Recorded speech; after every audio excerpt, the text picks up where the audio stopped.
Eagles. Eagles.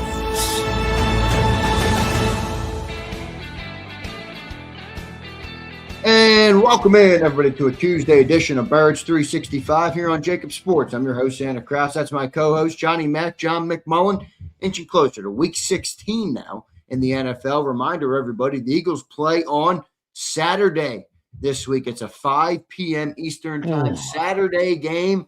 If the NFL didn't take all your days already, they now want Saturdays from you, and they're going to get it. Johnny Mac, how you doing on this Tuesday morning, brother? Yeah, this is the time of year when you go, yeah, Saturday games, college, they kind of, even though they have the college football playoffs, you would think they'd give them back Saturday, but they don't care. They took Christmas from the NBA. Yeah. They're like the real life Grinch, the NFL. Really and by the way, we were talking about these Christmas games are brutal. Yeah, not very good. What are they? They're Cowboys Commanders. Cowboys Commanders both eliminated. Vikings Lions. Vikings eliminated. Lions on the cusp of they're not going to make the playoffs. And then the night game is Kansas City against somebody, and it's Kansas City with Gardner Minshew, not Patrick Broncos. So at least you got a good Bronco team, but yeah, it might be a blowout. Yeah, and that's another team eliminated. So even though the Broncos are obviously going to make the playoffs, but. So you got one team of the 6 that's probably going to make the playoffs. And 4 teams, 4 teams that have already been eliminated. Brutal.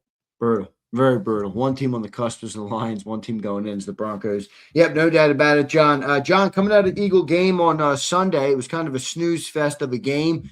We haven't had many of them. We've had a lot of action-packed and games that have a lot of storylines coming out of them. Not as many here after this one, but the Eagles did win 31-0. We have some news for the games coming up that we will get to here today. But what did that 31 win do for you, John, in terms of do you feel like the Eagles are back? And that's probably not a right word, but they were on a skid there. And I think a lot of people, I don't want to speak for you, but a lot of people around the city, a lot of fans, a lot of people that I spoke to, lost a little bit of confidence and, all right, the Eagles are going to go back and repeat. Do you feel like that has returned after the win over the Raiders? What is your feeling on the Eagles after coming off Tuesday, coming off of that big win on Sunday? Yeah, I don't think they ever went anywhere, but because, and again, mainly it's about the competition. I don't think there's any truly great team. So as long as you're in the dance, you have a chance, and they have experience on top of it. So never felt they weren't a contender from the standpoint of this particular game. Yeah, I think you said the word confidence. It's a confidence builder. That's all it is. It doesn't tell you much about the team because the Raiders are what the Raiders are, 2-12, maybe the worst team in football, certainly in the conversation. And it's a confidence builder, not only for, more importantly, no offense, but the fans' confidence isn't really relevant. It gives confidence to the team, which had not been playing up to expectations. So, the old adage everybody's been using, Nick, you want to see the ball go through the hoop occasionally if you're in the slump. And the ball went through the hoop pretty easily. And maybe shoot, maybe they're back to being their haughty selves and gather something from that game. But no, I don't, for all the people, I love the concept people. I like to call them, get over 4 yards of rush. That would give me some confidence. Yeah, right. Really.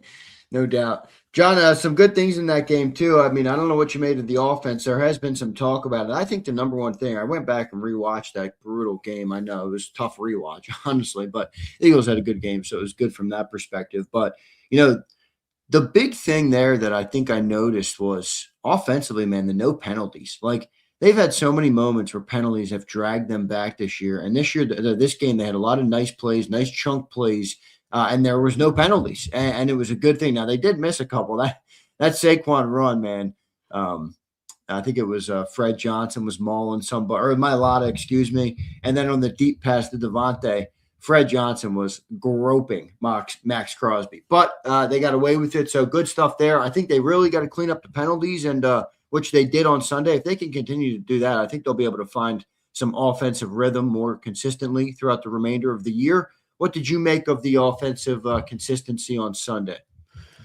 Yeah, the penalty thing, like you bring up holding. I mean that's part of the game. Those are things you're going to get sometimes. Yeah, right. I'm saying, that can get frustrating if it lacks consistency. But more of what they're talking about is the pre-snap stuff, which is the stuff you can control. And yeah, that's about execution, and it's about the players having focus, as Devontae Smith said. So, yeah, that's a positive as well, because that has been a significant problem for most of the season. And, same thing, confidence, when you're ahead, you're less stressed, everything gets better. You're just blowing them out. It's like a 40, 50 point NBA win, and you're just having fun out there. But yeah, I don't think you can take much from it other than knock the pin down. And they knocked the pin down, and they didn't mess around, which is a positive, because a lot of times you play down to your opponents. Yeah. And they didn't do that. So that's a positive as well. But one of the things, and I always say this is not a statistical game. Think about, what giving up 75 yards does for, I haven't checked the defensive rankings, but think what that does for you in 1 week. That all gets morphed into one.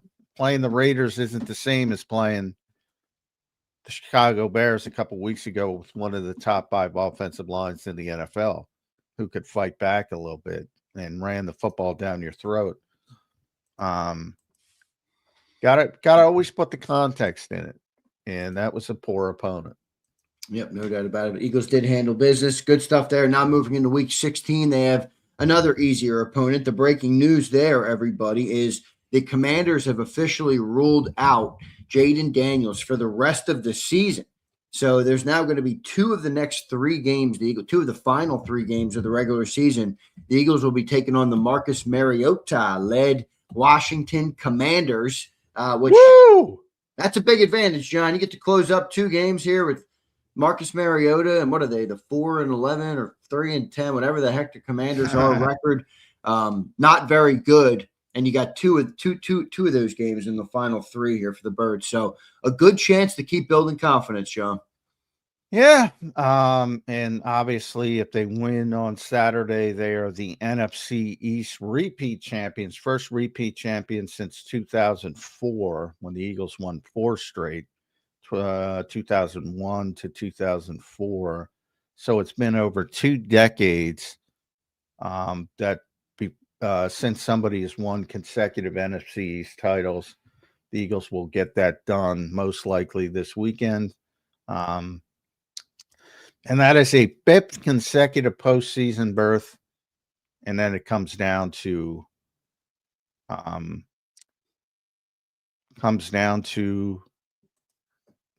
the expectations of going to the Super Bowl again. Right.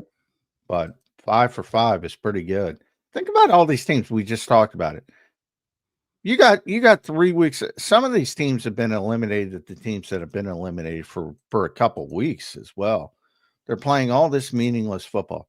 The Eagles haven't played technically a meaningless football game from a standpoint of being eliminated in over 5 years. Since 2020.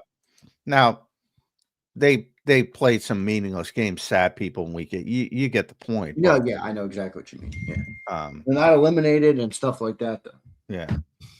Which is a pretty impressive run in the modern NFL. When you see teams like, one of the reasons the Christmas schedule is so poor is because you're trying to project the good teams. If you're the NFL schedule makers, you're trying to project, well, Minnesota, Detroit, that looks pretty good.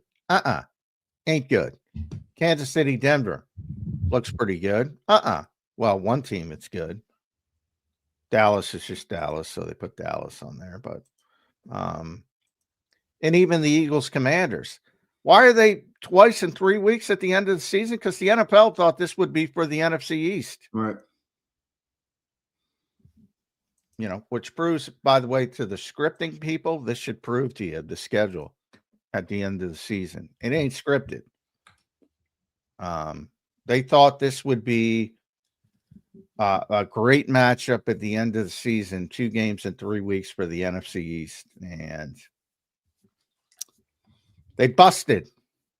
And all of a sudden, it's Eagles against Marcus Mariota and company.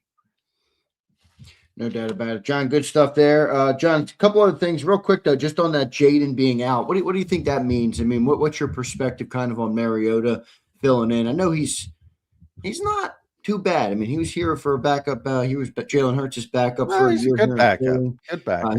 He's had some decent games there. Now, I do still feel like it's a gift to have the Commanders twice in 3 games to end the year. But just your thought on, one, Jaden Daniels being out and kind of his sophomore season, really not a good one for him. I'm sure they are obviously sights are set on 26 for that team. And then just Mariota filling in and what it means for the Birds in those 2 games. Yeah, obviously, if it's health related, and it's kind of both, as they explained it down there, it's part health, part, well, why risk it at this stage? Which I do not. He's got a lot of room to grow. The reps would be valuable. Like I don't think football's like other sports. Like, you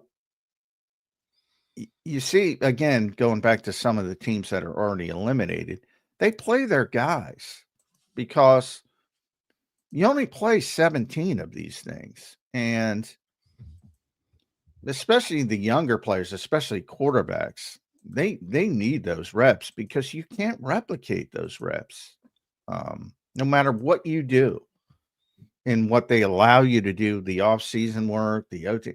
I mean, you learn nothing. If there's one thing I'm going to guarantee, when they get to 18 games, there's not going to be any more OTAs. That's what they'll negotiate away and give the players. And I put that in quotation because it's not valuable at all. I think I'm an advocate for back to 16 games.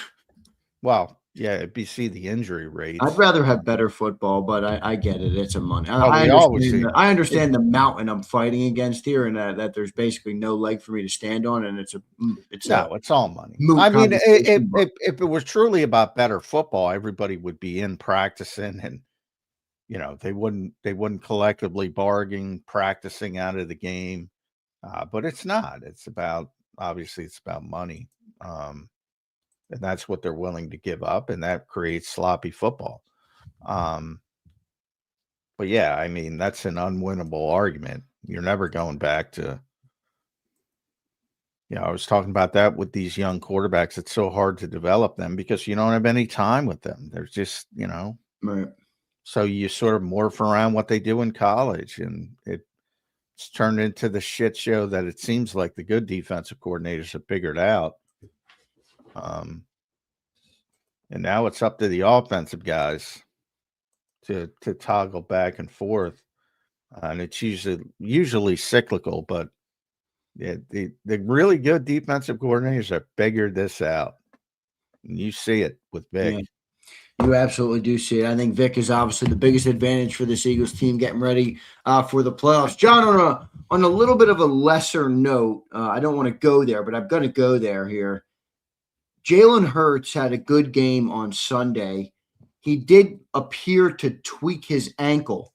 What are your thoughts on the ankle tweak? Did it look to you like it's something that could linger? I mean, I know you mentioned yesterday potentially a high ankle sprain of some sorts could be. I'm sure you haven't heard anything. No, not a high. No. What'd you call it? Low. High is significant. What do you know about it? I'm sure they didn't give you any information, but what are your thought processes on that? I went back and rewatched it. He was definitely shaken up, and he also mentioned it in the post-game interview with Pam Oliver. You guys asked him about it also in the press room. What's your thought process on Jalen Hurts coming out of that game with the ankle injury? Remember, John, preceding that game, a lot of calls for Jalen to run more. Well, he runs more, and now he's tweaked the ankle. Yeah. Could that go back away? I'm not sure. What do you make of it, J-Mac? Well, I think it will go away, if he's playing. Number one, short week. He was obviously saw him after the game. He did his press conference, so he's not getting treatment. That's a positive sign. He seemed to be moving pretty well. That's a positive sign. But you know how those things happen. You go to sleep and you wake up the next day and there's some stiffness and discomfort and all that kind of stuff. But they're back on the practice field today. It's going to be a walkthrough, but so it's going to be an estimation, but that'll be our first indication. You could argue, I know a lot of people would be excited to see Tanner McKee, but I think, they're going to keep playing him until they clinch the NFC East, which again, you got to get it done. Then maybe you start talking about managing things. So, obviously today's a big day. He's got a press conference scheduled as well late this afternoon. So if he's there, it's an indication he's going to play. And, I do think he'll be limited. He's not going to be running all over the place until the playoffs. Yeah, right. So from that standpoint, yeah, I think they would scale back the quarterback draws and things like that in the short run at the bare minimum. Yeah, I do feel like, overall, you would have seen more if there was something more significant there, but it could be a factor. It's definitely something to keep an eye on here with Jalen. Obviously, he had another good game and a good bounce back game. Only had to throw the ball 15 times, but that's largely due to the opponent. They were able to run the ball a lot in that football game. Obviously, we're up pretty big for most of the game. So we'll see what happens with Jalen on that. But I do think that was interesting. John, last tidbit from the game that I wanted to discuss with you. We didn't discuss it yesterday. Probably should have. Brandon Graham lining up at defensive tackle quite a bit, John. Well, actually, he didn't play much at all. What's that? He didn't play much at all. He played a lot against the Chargers. Because it was a blowout. He only played 7 snaps in that game. Jeez, it felt like it was way more than that. Yeah. 7 snaps and 2 sacks? 7. Yes. Wow. And that's what I was going to say. If a tree falls in the woods, that old sort of question, because I heard a lot of people that, Brandon had a very effective game. In his playing time. But can you really have a great game with 7 reps? But overall, you can show up on the stat sheet as BG. Well, that's that is the power of the splash play. Right. That is the power of the splash play. Now, in those 7 snaps, he was very effective. Don't get me wrong. And the Eagles didn't have a ton of defensive snaps. I think it was 40, 43 or 44, somewhere in that range. Overall. So, the Raiders were obviously an abject disaster offensively.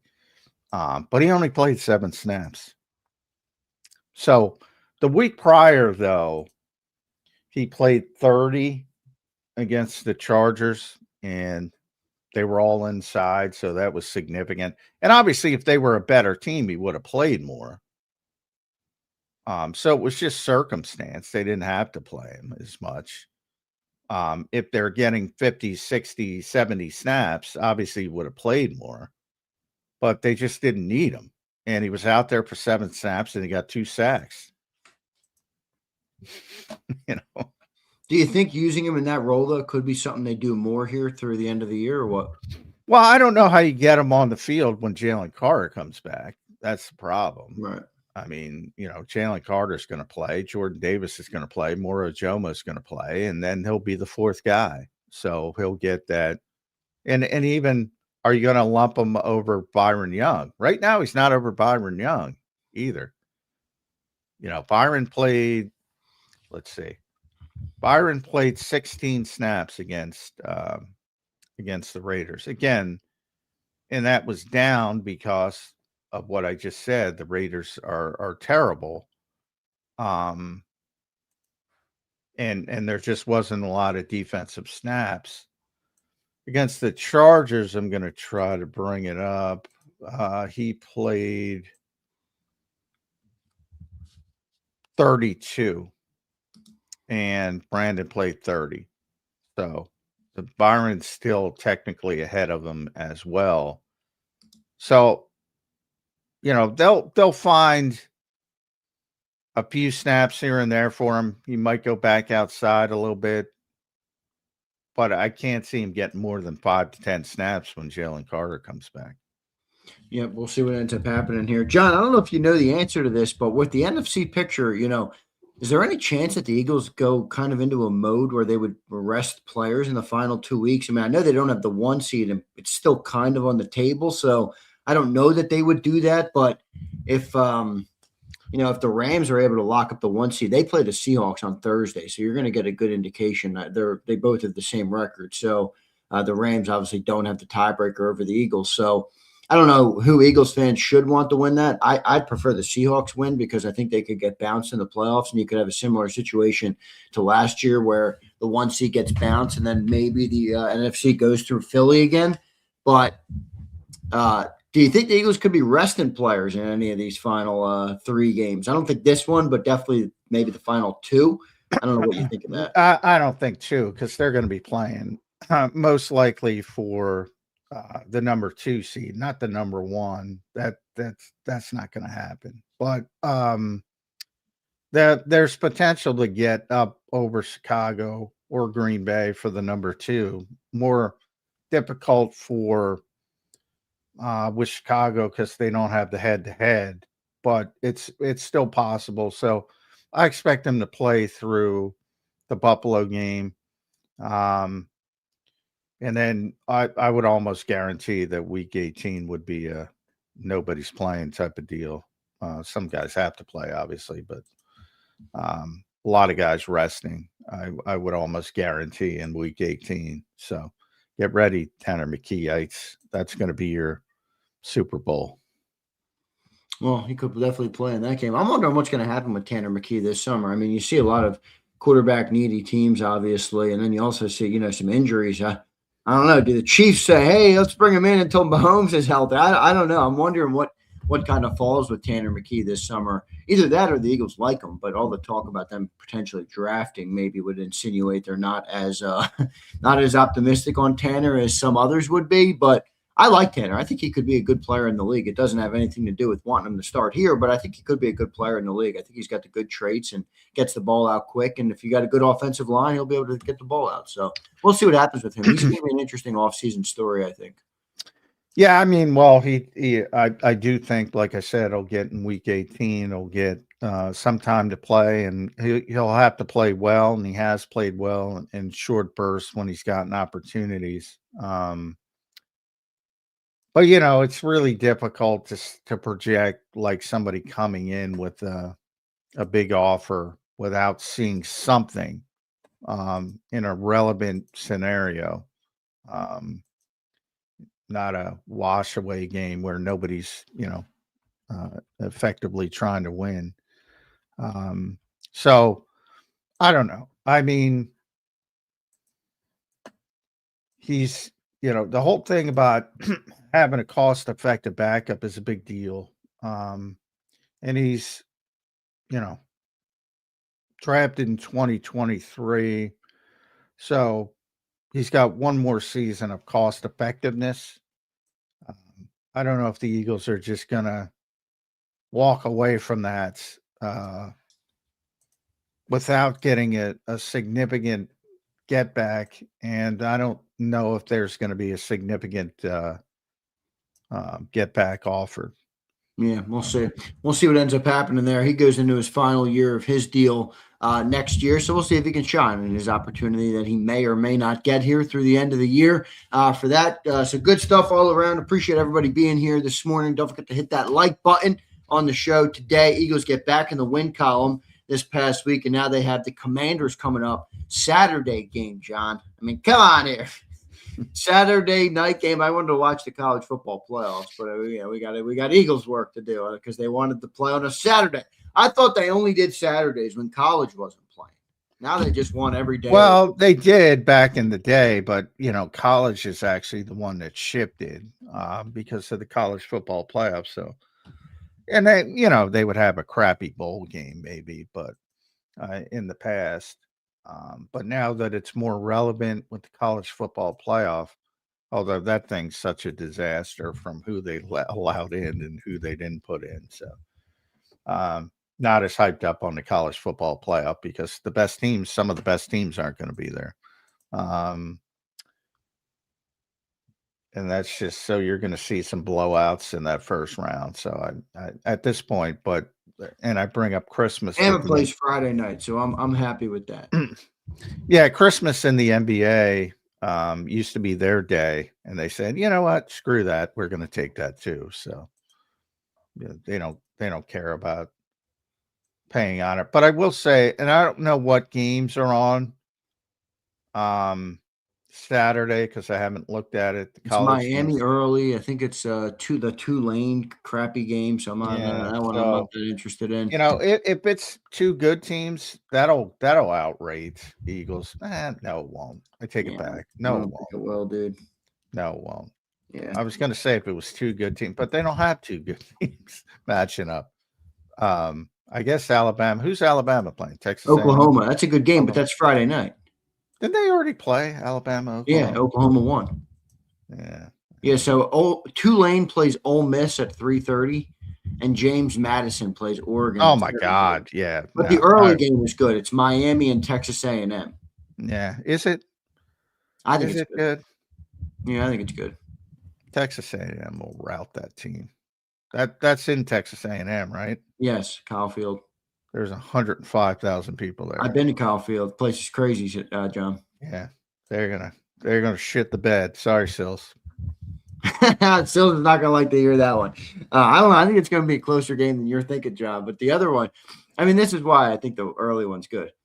Now, not that this is everything, but they're both more competent schools. Texas A&M's favored by 3 in that game. The other ones are favored by 18 and 20. Well, I mean, yeah, James Madison too. I mean, they're better than that, but I think Texas A&M's really good, and people tend to melt in that environment who aren't used to it. Yeah. No doubt. We'll see what ends up happening with those, but that's the schedule conflict. Eagles play at 5 p.m. also. It's a weird time, but whatever. It is what it is. I don't know how good the games are in the league this year. We'll take a look at them a little bit later on in the week, but good stuff there for everybody. John, defensively, the Eagles are coming off a great defensive game, and I think they've stacked a lot of good games defensively. And, that one game versus the Bears is looking a lot more like the outlier than the norm for this defense. What's the confidence level on this defense? For me, going into the postseason, John, 3 games left in the regular season, they're the Eagles' biggest advantage. I mean, I did this yesterday with Sills, John. I'd be curious to hear what you say here. We looked at all the playoff teams right now, and we listed who we think are champs or chumps is what we called it. In other words, a Super Bowl contender or, a playoff team that's not going to be ready for the moment. And all of the teams that we brought in, with the exception of the Bills, who we thought would be a championship contender, all have great defenses. I mean, you look at the Broncos, you look at the Patriots, you look at the Jaguars, you look at the Texans, you look at the Seahawks, you look at the Eagles. The Bears, I don't think are a real contender because their defense is kind of spotty. You look at the Packers, you look at even the Rams have a great defense this year. So it really is a defensive game here late in the year, John. How much do you think the Eagles' defense has come along to kind of get back to what they were last year and help this Eagles team make a run late in the year? Yeah, well, obviously, I think they're really good. I'm not going to put too much stock into what went on Sunday, other than, again, good job getting down the pin, destroying them. But that Chicago game is still up in the forefront simply because they do have a good offensive line, and it becomes much more difficult if you're facing a team. Now, there aren't a ton of teams with that kind of offensive line. So that's baked into it. You know, I look at the teams that you mentioned. Really, Houston. I think Houston has the best defense in football. Yeah, I they think do. they're unbelievable. The pass rush coupled with the secondary, It's it's just really unbelievable. good, man. So if they can get, but that's you have that had to be the Super Bowl, so you don't really have to worry about that. I think Seattle's really good, legitimately defensively. I think the Packers were, but now are not. That's the I Micah think they still Parsons be effect. good. I know Still you're saying good, but not yeah, great. not great. Definitely not as much of a pass rush. Still okay, but not. I mean, that is devastating. And then I think Denver is sort of right in the realm with the Eagles. So the only ones I would put ahead of them are Houston and Seattle, and I would have put Green Bay, but no, I won't anymore.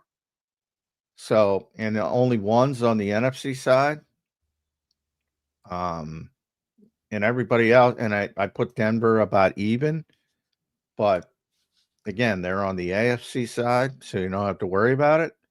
So I think unless you're playing Seattle, it's an advantage. And the Rams are good, but I don't know. They're capable of having more issues than the Eagles are, I think. Is how I would describe it. They've had more bad games than the Eagles have had bad games defensively. Yeah, fair enough. John, I'm going to do this. I'll do this with you real quick here. Let's do it. We'll start on the AFC side. We'll use the same thing Cilio did, champs or chumps. And it just means whether you think they're a legitimate contender for the Super Bowl. Denver Broncos. Legitimate. Well, I guess champs then. Boy, I hate saying that word. All right, Boy. well, use whatever you want. You can say legitimate. I don't care what you're saying. Legitimate simply because, who isn't legitimate? There's going to be a lot of legitimate. Bo Nix was along for the ride earlier. At least it looked like it to me. Now this dude's out there making some throws, man. Some of the throws he made to Cortland Sutton over the weekend were just – they were nice. I didn't watch that game. I got to watch that game. Go and rewatch it. Bo Nix was making some throws in that game. Were they a bunch of 50-50 back shoulder stuff? No. It wasn't all 50-50 back shoulder. I mean, he's leading them. He's really putting the ball in a good spot. I mean, he had a good game, Bo Nix. Really good game. Well, I got to watch it because I don't believe in Bo Nix. I don't believe in Bo. I wasn't a big believer either, but he's starting to win me over. There's there's a wrestler in WWE named Bo Dallas, and he would Bo Leave would be his thing, and he sucked. Now he's Uncle Howdy for wrestling fans. He's more relevant. He's Bray Wyatt's brother for those who like wrestling. But yeah, I never believed in Bo Dallas. I don't believe in Bo Nix. There's your wrestling reference. Well, so where are you going? You going contender or not? Well, yeah, because who isn't a contender in the AFC? That's the problem with this. I don't know. They're all contenders. Steelers except Pittsburgh. Except Pittsburgh. You got them all as a contender? Yeah. By the way, did you see? No, not Pittsburgh, not Baltimore, which I hate because I picked Baltimore. But did you see Aaron Rodgers' comments about Kenny Gainwell? Yeah. Yep. Yeah. Classic Eagles underutilizing the player. Well, nobody else paid him, as Aaron Rodgers said, which I can't believe the Eagles didn't bring him back with the contract he got. Oh, it's good for Kenny because now he'll have a chance to get paid. Hope maybe. Yeah, hopefully. Good player though. Good player. Good friend to Jalen Hurts. Would have been good to bring him back, is what I'm saying. At that money, no reason not to bring him back. Yeah, what did he get? What did Kenny get? Got like 1 year just over the veteran minimum. No reason not to bring him back. Instead, we traded a fifth and a sixth for Tank Bigsby. We barely use him. Fair enough. Patriots, you got them as a contender? Yeah. How can you not? I don't know. I think they are. I'm with you. Jaguars have another team with a good defense. Yeah. How could you not? That's what I mean. Except for Pittsburgh. In the current teams that are in, I think everybody. I got to look. What about the Chargers? No, Chargers are not. No, absolutely. Good coach, not. good quarterback, good defense. Offensive line, just a disaster area. No shot. Buffalo Bills. Yeah, because of Josh Allen. I don't believe in him. I think the defense is I don't think they'll win, but you have to call him a contender. Yeah, I'm with you. I think Josh is. I think Jeff Kerr is right. By the way, this is Josh Allen's moment, man. No Mahomes in the playoffs. Could have maybe no Lamar Jackson in the playoffs. I mean, it's him and Bo Nix and Drake May and Trevor Lawrence and Herbert and C.J. Stroud. I mean, Josh Allen, if he wants to go, this is a year for him to go and try and get the job done. And then Texans, I think you're a believer in as well. Yeah. Best defense in football. Over to the AFC side, John. Rams, obviously, right? Yeah. Bears, number 2 seed right now. Absolutely not. Eagles, number 3 seed right now. Yes. Buccaneers, number 4 seed right now. Absolutely not times 2. Terrible. Seattle Seahawks, current 5 seed. I don't believe in them, but yes. I think I'm gonna go no there. I don't know. We'll see. 49ers, 6 seed. No, absolutely not. And then Packers, 7 seed. Nope. Done. So you have the Eagles and the Rams. That's it? Eagles, Rams, Seahawks. Seahawks. Yeah, it's funny. It's funny because all year the NFC has been better, but the AFC has more legitimate contenders as we get to the end of the season. Because I think 1, 2, 3, 4, 5 teams have a legit shot to go in the AFC. Currently, 1, 2, 3 have a legitimate shot in the NFC. The Packers are sort of like a half, but they're not going to be able to overcome that loss. Just not. They might win a game. They might look great, but they're just not going to be able to overcome that loss. Pretty impressive, though. Speaking of the Bears, I know you said you're not a believer, which I understand, but pretty impressive that Ben Johnson's. I'm not a believer. I'm not a believer in Bo Nix. I'm not a believer in the Bears because they're just not ready. Maybe next year. Pretty impressive what Ben Johnson's done there, though. Year 1, 10 wins already. Yeah, but we see this every year. I feel like nobody recognizes it. Like, why? What? Like, we're just talking about the Christmas games. Like, why are all these teams that everybody projected them that to be significant teams aren't significant teams? And you see all these young teams raising up. Now, there's really, this is Chicago.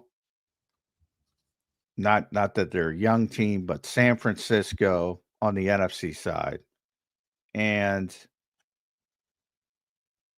then on the AFC side, it's Denver, it's New England, it's Jacksonville. Houston was a pretty good team, so I don't count them. So 3 teams on the AFC side. Those are the new blood. It's always good to see new blood. I said that, get Kansas City out of there. I said that. And the one team, because of their schedule, I predicted San Francisco would be back, and they are. Now with Chicago, I didn't think they'd be this good, so I give them a lot of credit, but that's the Jaden Daniels spot next year. Because it's a good division. Well, Parsons, that's late. So we'll see. Yeah. And it's generally hard for. I'm surprised you've come off the Packers so much with the Mike injury. I get it. I mean, he's obviously a great player, but you went from like top of the NFC to they're not a contender. It's devastating injury. Sad, really. That's going to affect their psyche. It's going to affect so much. Now more is put on Jordan Love's shoulders, and I can see it happening right now. 3-4 interception game, and bang, they're out. He's been playing well, but I do agree with you. I'm not a huge believer. So you have these teams in Chicago. Look, they're ahead of schedule, just like Washington was last year, and I'm not saying they're going to fall to the degree that Washington did, but it's going to be much more difficult because number one, if they win that division, they got a first place schedule next year instead of the fourth place schedule. Well, good luck. That means every other team you're playing in those games that aren't slotted is a first place team. And again, some teams go down, some teams go up, but it's going to be much more difficult than it was this year. And there's a lot of same thing with Denver. So it's going to be, not to say they can't stay at that level. And if Caleb Williams starts getting better, because nobody's got more talent than that guy, but there's going to be some hiccups. Ben's using a little bit of a Eagle offense approach, man. A lot of running, not a lot of they're low turnovers. Caleb is very low in turnovers this year. I think he's top of the league with Jalen and in the touchdown to turnover ratio. Running the ball with two backs. He's a good coach. He's he's using what he has. But this is the guy who I reminded people at the meetings, spring meetings, said the most important statistic in football is passing EPA. That is what makes it easier to win. He don't want to do this. He's doing it because he has to do it. Well, and he is also getting Caleb, a little closer with the. Sure. He's not there yet, but he is getting much better, much better. And to me, Caleb has the skill set. You know what I mean? Like some quarterbacks, you can just say they don't have the skill set. So Ben can do whatever he wants. He can work his magic all he wants. I think Caleb has the arm talent to do it eventually. Unquestionably. Yeah. There's nothing he can't do from a talent perspective, but he can't play the position right now. He just can't. And he's not, it's a process, but he makes a lot of mistakes. Let's see where he ranks. I'm going to guess. Where are you on PFF? Yeah, I'm going to guess 15-ish. Probably. Sounds about right to me. Because there's a lot of bad quarterbacks. Where is he? Oh, geez. I'm going too far down. 19th. What do you do? Offensive grade or you do passing grade? What do you normally go off? Offensive grade. I mean, big part of his strength is the run game. I mean, and then what do you do? Minimum dropbacks 20% for when you filter it? Yeah, well, you can ignore snap minimum, but that's worthless because the guys who don't play a lot. So just click on the snap minimum. So there's 42 graded quarterbacks who played enough to be ranked. He's 19th, so middle of the road, and that's a big improvement from where he was last year.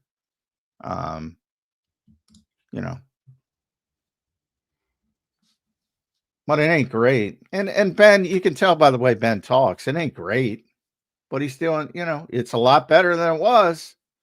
And there's two ways you can go. People assume you're going to go up, as Jaden Daniels proved. And by the way, Jaden Daniels is 17th. He's still ahead of Caleb Williams.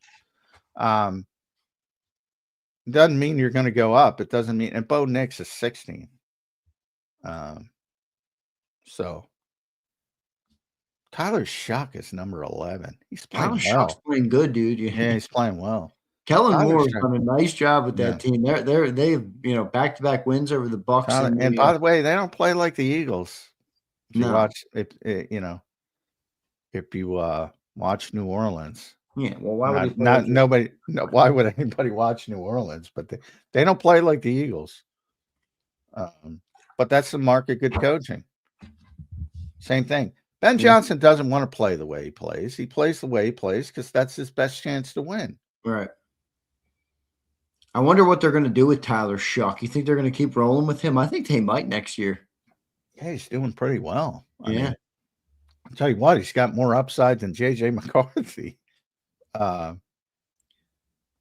who's playing a little bit better recently. Boy, you know who stinks on ice? Tua. My Oh, God. he's terrible. My God. Holy crap, is he bad? My Yeah, he's God. awful. Cam Ward's been pretty bad as Terrible. well. Terrible. Dead last, Shador Sanders. Shador. Right ahead of him, Dylan Gabriel. Oh man, Right Browns ahead are of gonna that, use, Carson Wentz. Browns are going to use that pick for a quarterback, no doubt. Yeah. Cam's been bad. It's hard. It's hard for these young guys. And the veterans, Aaron's not having a good year. Go Aaron ahead to the Rodgers. top of the list, though, John. I'm surprised you ruled him out so early. Jordan Love, number 2. Matthew Stafford, number 1. Josh Allen's Yeah. number 4. Dak's number 5. He's out. Drake May's playing really good football. Sam Darnold, Justin Herbert, Trevor Lawrence, and then Jalen's coming in at number 10. So it's right there. There's a lot of good quarterbacks up there, John. A lot Yeah. of good I mean, playoff well, quarterbacks are playing well. obviously, Matthew, the MVP race is coming down to Matthew Stafford and Josh Allen. I think Josh will get it just because he means so much to the Oh, I team. think Stafford should get it. Yeah, but everybody knows the Rams are good. Like Josh Allen, like I always say, Josh Allen has to play like Superman for Buffalo to win. And he No, usually he does. just got it last year, though. Could he have voter fatigue? A little bit with Lamar, yeah. But I think he deserves it this year. But I wouldn't, I'm going back and forth. You with got to that. vote though. Would you vote right now for Josh over Stafford? Yeah, I shipped it this week Wow, after the comeback against New Stafford's England. having a crazy season, dude. 37 tutties, only I 5 know it's interceptions. but who's the better player? Josh Allen's the better player. Josh Allen has to do more because he doesn't have as good of a team. Yeah, but exactly. Stafford's a better quarterback. Well, everything depends on definition. Yeah, right. To me, he's the best player. So I'm going to go best player. And Matthew is the best team. Not that he doesn't deserve it, but he's got an easier road of it than Josh Allen. And that factors in for me. But I have no problem with anybody who's going to vote for Matthew Stafford. Yeah, I don't have any problem with Josh Allen either. I mean, he's probably my favorite player in football. Did you happen to catch any of that game on the weekend? No, probably not because Eagles were playing at 1. Yeah. That game was. I've seen clips and whatnot. I went back and watched the condensed game of it. Josh Allen is he is a machine, dude. He is a machine. He's a very good player, obviously. So good stuff. Let's go to a super chat here from Pumper, and we'll get back into some NFL talk. Here's Pump. Did y'all see that Zadarius tweeted, possibly referring to the Micah injury? Buddy must be cracking if he thinks Howie's giving up his rights. You stay here. They do have his rights, right? The Eagles. Yeah. Yeah, I can't see that either. Yeah. But I think a lot of Eagles fans thought he was talking about coming back to the Eagles. No, it would be coming back to the Packers. But yeah, why would they, similar to Buffalo, giving up the rights to Slay? Why would they do that? Yeah, right. Why would the Eagles do that? Want to give him a second round pick, how he'll do it, but I doubt. You can't, right? You can't. Can you do that now? No, you can't. Yeah, it's wink, wink, second round pick. How's that? Say, we'll give it to you down the road. Yeah, right. I don't know. Maybe I doubt that. Why did he retire then? I mean, he made this bullshit sob song. Why do you think he retired? It's a good question. It's kind of gone away. Yeah. It's like now looking back on it, you're like, wait a second. Now he's tweeting because maybe he wants to come back. Was it really the Eagles? He really didn't like being here? What was it? Well, it's. I don't think so because he was such a good dude when he was here. He was like so upbeat and stuff. Yeah, he was like, I always say I hesitate because people have so much going on with their family life. Like he's got 4 kids. Who knows? It could be, he had to go home for some shit with one of his kids. I have no idea. Maybe everything is more settled down. Whatever. It could be a million different things. But man, he seemed happy to be here. It wasn't one of those things like, I'll tell you, I got a lot of shit for telling you. Kellen Moore was happy to walk out the door. I would tell you if he was not happy here, he was happy as a lark. And I don't so understand why you got shit for saying that about Kellen Moore. because people, well, yeah, first of all, they don't listen. Number one, well, yeah, I'm sure he hated winning the Super Bowl. No, I didn't say that. Super Bowl was a tremendous accomplishment for him and the Philadelphia Eagles. And by the way, it's not an accomplishment for a fan; it's an accomplishment for them. Um, he's thrilled to win a Super Bowl. I'm saying he wasn't in love with the environment in Philadelphia. That's Right. all I'm saying. Hardly news to people who No, know especially when you around the league. listen to Kellen Moore speak. He's not that. He's not really that type of dude. He's definitely a more reserved, No offense, subdued but guy. when people are shitting on Connor Orr for saying Kevin Patulo's head coaching camp, because he fucking is. He fucking is. Who, Patulo? Yeah. Nobody's fucking making shit up because you guys think he's an idiot. Doesn't mean people in the Well, league no, think I he's think an some idiot. people think it's agent driven, which it could be. Well, everything's agent driven. But I mean, I guarantee the guy's getting interviews. Yeah, Brian Johnson got interviews too. I mean, are they real interviews or are they, check the box bullshit interviews? That's my question. Well, that depends on. But this is a guy who is going to engage people when he gets in the room. Like Brian isn't like that. He might have a good interview, decent interview. This is a guy who's going to win people over. I guarantee it. Very similar. I guaranteed Gannon, if he got somebody in the room, same thing. How's that working out? That's fine. But did he get the fucking job? He did. He did. No, he did. He did. That's fine. But, how did Nick get this job? Eagles are interviewing everybody. They can't find anybody. Howie's saying he can get along with Josh McDaniels. Jeopardy doesn't say these two fuckers are not going to get along. They can say whatever they want. Sirianni didn't under deliver in his role in Indy. Nobody even knew who he was. Yeah, but it's like he's off the radar. People know who he is, whether you agree with it or not, that it's Patulo's fault. People know who he is because of the inconsistency and the underperforming of the Eagles offense. But he's been on those lists before. And nobody noticed. Like, this isn't the first time he's been on the list. It's like nobody, you can go back and Google. Kevin Patulo's been a head coach candidate before? Oh, yeah. He's never even been an offensive coordinator. It took him 18 years in the league to be, or 16 years in the league to be an offensive coordinator. Who was going to be the head coach when Nick Sirianni got COVID? Who was going to be the Eagles head coach? I don't know. Was Nick Sirianni about to leave with COVID? He was in danger in the first year of not being able to coach a game. They still had the COVID rules. Talking back about COVID literally makes me crack up now. Well, it makes me crack up too. But the bottom line is there was serious concern that he wasn't going to be able to coach the game because they were still going through all the bullshit protocols. Yeah, right. And if he didn't pass the protocol, he wasn't going to be able to coach. It happened a bunch of times around the league. The Eagles went through the whole rigmarole. Kevin Patulo did the press conference on Wednesday. He was the head coach. And everybody around the league knows he's Nick's right-hand man. So if you read Connor's, the two biggest ones are Connor Orr from Sports Illustrated and Tom Pelissero from NFL Network. They do the hot head coaching candidates. And he's been on that list for a couple years. Now, not serious, not the top guys, because you're right. That has to do with, and it still has to do with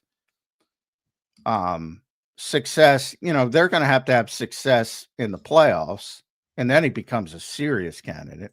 And if they don't, he becomes more of an outlier candidate. So that part is true. But everything Connor wrote is like dead on. So I had the list here. If people want me to read a couple of the names off, he's got Brian Flores on there, which makes sense to me. No, but read his blurb with Kevin Patulo. Yeah, let me find it. I'm trying to find it. It's like a long piece here. He's got 43 candidates, so there's a lot of guys here. Obviously, not all of them are going to get jobs. Lou Anarumo, Joe Brady, Brian Flores is there. Jeff Hafley, that makes sense to me. Matt Burke, defensive coordinator of the Texans. Boy, is he having a good year. Clint Kubiak, Dan Pitcher from the Bengals, Vance Joseph, Broncos. Obviously, they're having a great year. Mike McCarthy, Cliff Kingsbury, Jesse Minter, I think is a good one. A lot of defensive guys, which makes sense to me.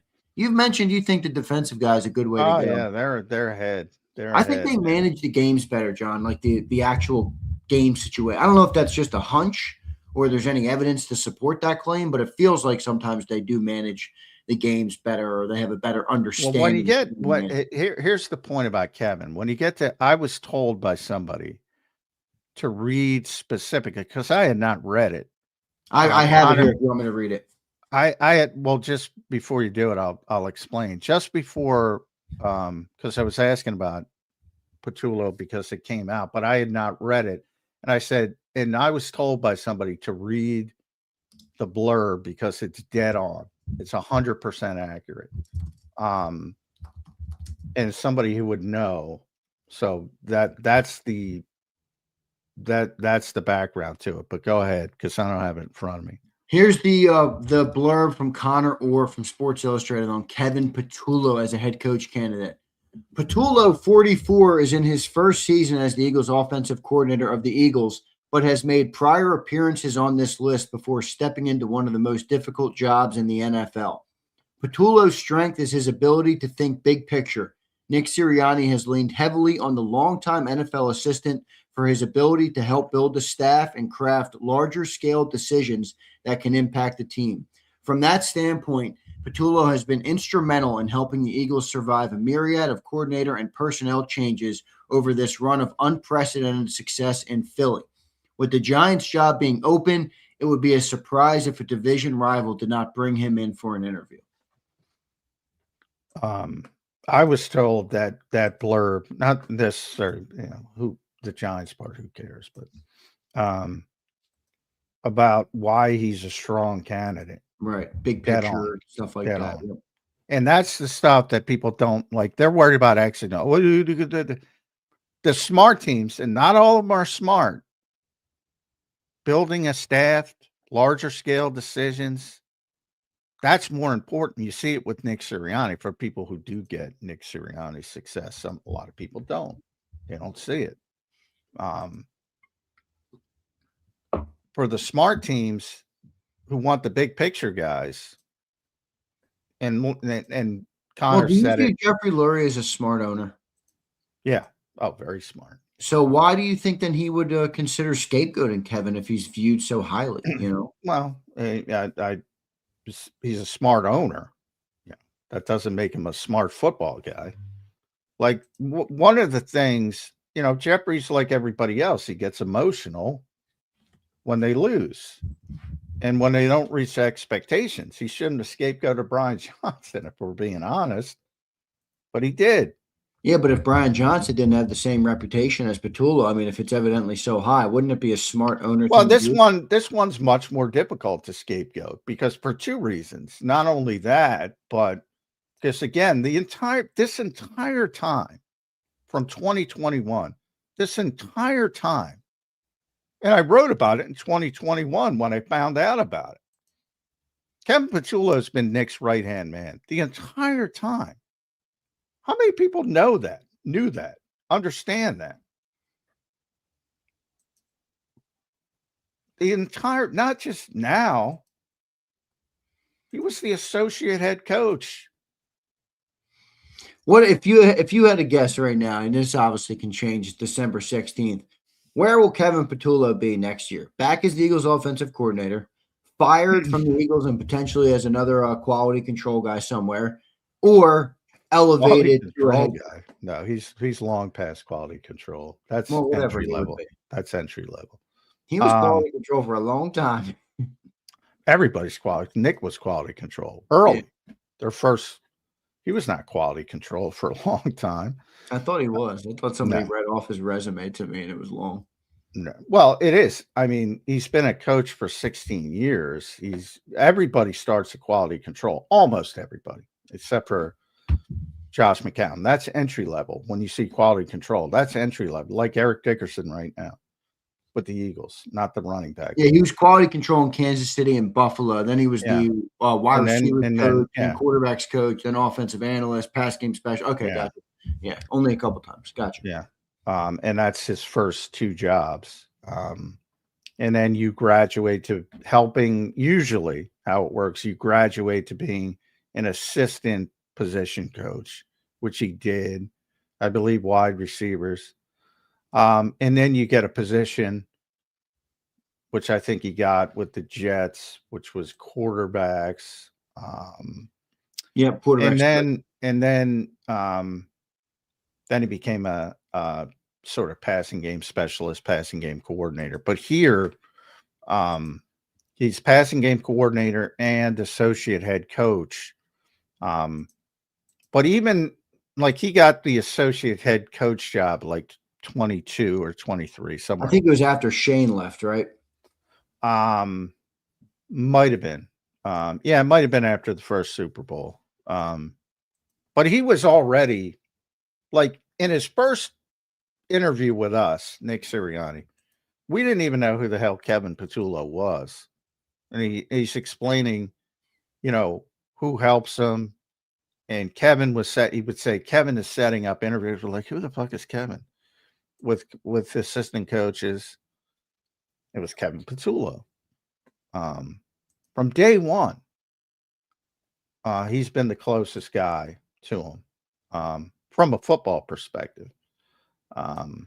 So where do you think he'll be then next year, John? Because if it were up to me, I would say firing him is not a right move. I just don't like everybody's upset because there's been so many coordinator changes. And like, I don't know. To me, I feel like bringing him back gives you a better chance of success next year than firing him and bringing in another new name. Now, maybe I'm wrong on that. Bringing in Kellen Moore worked out, obviously. But that would be my feeling. What do you think Kevin Patulo will be next year? I think he'll either be a head coach if they win the Super Bowl, if they make a run to the Super Bowl, or if they lose early, he'll be scapegoated. The only return situation is Nick standing up for him and saying, look, and this is one of the amazing parts of this. You have the same people, and I would consider Jeffrey Lurie in this category. You have the same people saying, well, you need continuity. And then the minute you need a little bit of growing, they say, well, we can't have this. And we got to get somebody else. In the case of Jeffrey, he'll say, yeah, right. New ideas outside the organization. All right. So, I mean, either you believe in continuity or you don't. Now, or, the guys. Why the extremes, though? Like you said, if they win the Super Bowl, he's gone, or if they get bound. Like, what if they lose in the conference championship? Well, that makes it a more nuanced decision. But the expectations are so high in-house, especially if it's a poor offensive performance. He's going to get Mike Grode or Brian Johnson. And again, a lot of it, if they score 35 points, that changes it. And they lose 40-35, that changes it. I don't see that happening, but you get the point. And obviously, and even winning the Super Bowl, even that, Kellen got a job very late in the process because New Orleans couldn't hire anybody. So most teams want to hire somebody way before that. So you have to have that team that's either being patient, which is rare, or they just can't hire anybody, and then they toggle to the Super Bowl winner. Yeah, right. I do remember when Patulo, when he kind of started to get known, because it was obviously being reported that Kellen Moore was going to be gone. And then I remember the interview he did at the media week for the Super Bowl. Yeah. And everybody was focused on it because they were like, this guy's going to be your next offensive coordinator, probably. I remember that. Yeah. Yeah. And if you were watching the show, we told you that. Yeah, But right. people, oh, you got it. Who's that? Hey, just because you don't know them. And like I said, I was told specifically when I asked about Kevin being a head coaching candidate to read Connor's blurb because it's 100% accurate. And it's probably, if you read the whole thing, Connor's whole piece, it's the most direct blurb of the entire piece, which means he's getting good information. Yeah. So, how do you think? Give me a letter grade on Kevin Patulo in year one as an offensive coordinator. And no, I'm not only talking about play calling and what everybody, like you always say, what everybody loves to see with the X's and O's. I'm talking about the full encompassing position of the offensive coordinator of the Philadelphia Eagles. How do you think he's done in year one? I think he's done okay.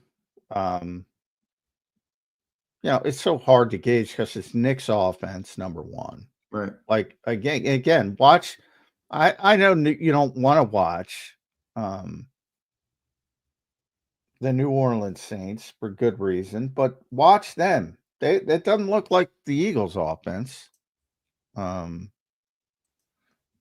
Because they have a different, you have to go about it differently. They don't have as good of playmakers. They don't have the offensive line. They got a young quarterback, but they play differently. Because Kellen's a good coach, and he's trying to build around what he has, doing the best he can. He's actually doing a pretty good job recently. So I barely look at the offense other than. Look at the red zone stuff. How much more creative has the red zone stuff been this year for the Eagles? It's been good, and they've been effective. That's why I think they're still number one in the league in red zone success. Yeah, they are, but not even the success, because a lot of their success was built. They've always been good in the red zone because they can run the ball. But I think one of the reasons they've been successful this year is the creativity you're talking about. Yeah, you see it. Yeah, far more creative this year. Yeah. Now the route concepts is interesting to me because I think it's hilarious. 2 weeks they're a high school team, and 2 weeks later, they're going back to the Super Bowl. So that. The hitch routes. The Eagles run a lot of hitch routes. Because they have two receivers who get open against man coverage. Number one, typically, and that's largely because that's what the quarterback likes, right? And the quarterback is comfortable with it, right. Obviously. And the quarterback is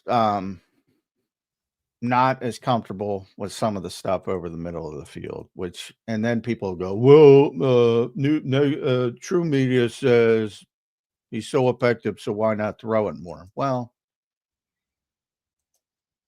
the two don't equate. Right. Just because you're good, yeah. Think of it as to make the sports comparison. You might have a 3-point shooter. Are you going to ask him to go inside and be Julius Erving and dunk the ball on the break? No, he's going to shoot threes. On vice versa, if you have a post player is good inside the lane, you're going to put them inside the lane. They might even be good as 3-point shooters. Right. But you're not going to make that their whole game, right? Exactly. But they only do it 4 or 5 times a game, and they're really effective at it. Some of the big guys now, because they all have to stretch out and shoot threes. Some of them are great 3-point shooters, but you don't want to take them Steph Curry level threes. Yeah, right. Or they're effective when they get to the rack, but they only get there when there's an opening. So I hear what you're saying on that. So, a lot of it is, and then but the overall offense hasn't been great, to say the least. So I get why people are down on him too. I get it. But when it comes to head coaching jobs, and you know how many times have I said this on the show, people are, and it's not just fans, it's a bunch of NFL owners. They're looking for the wrong freaking thing, man. What schemer, play caller. That's great. Well, you can't get 90 people on the same page, and nobody can get 90 people on the same page. But as close to getting 90, as many of that 90 on the same page and building, it is a much fucking bigger job than play calling. Yeah, especially for as long as you need them to be on the same page. It's one thing to get people on the same page for a week. It's another thing to get them on the same page for a year. All right, John. So where's he going to be next year? I want to get you to give me Not one. here. Not here. So you don't think it'll be here? No. I'm going to make the bold prediction that he is back. It's not like impossible because I think Nick might fight for it. So I put 20% because, if they do make the run, I think then he becomes a serious candidate. And the safeguard for the team that can't hire a coach for whatever reason, then they'll just go to, all right, who's the offensive coordinator of the Super Bowl team? And then there's the Jeffrey Lurie, sorry, Jeffrey, the deep history of scapegoating. And who's he going to scapegoat? He's not going to scapegoat the quarterback. He can't scapegoat the head coach yet. He's not going to scapegoat the defensive coordinator this time. So who's getting scapegoated?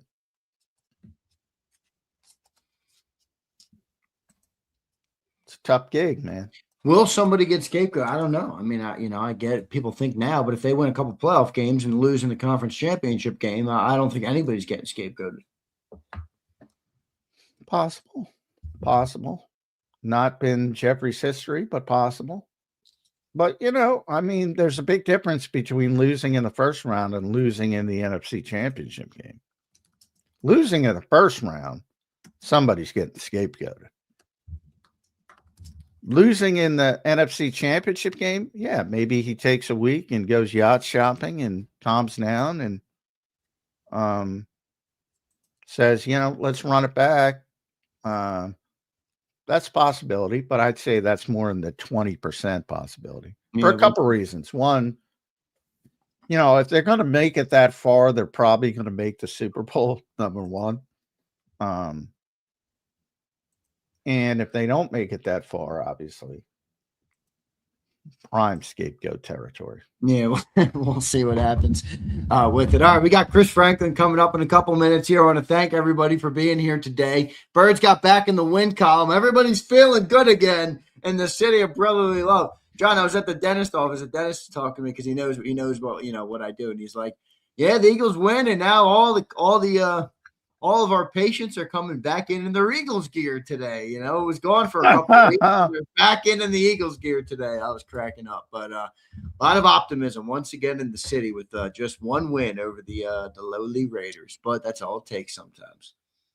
Yeah, boy, yeah, you got to show more pride. If it's only one win against the Raiders, come on, you might as well not put the Eagles gear away. I don't know, man. There was three tough ones there, John. It got no good, man. By the way, somebody tweeted because of Aaron Rodgers' comments. This is another one.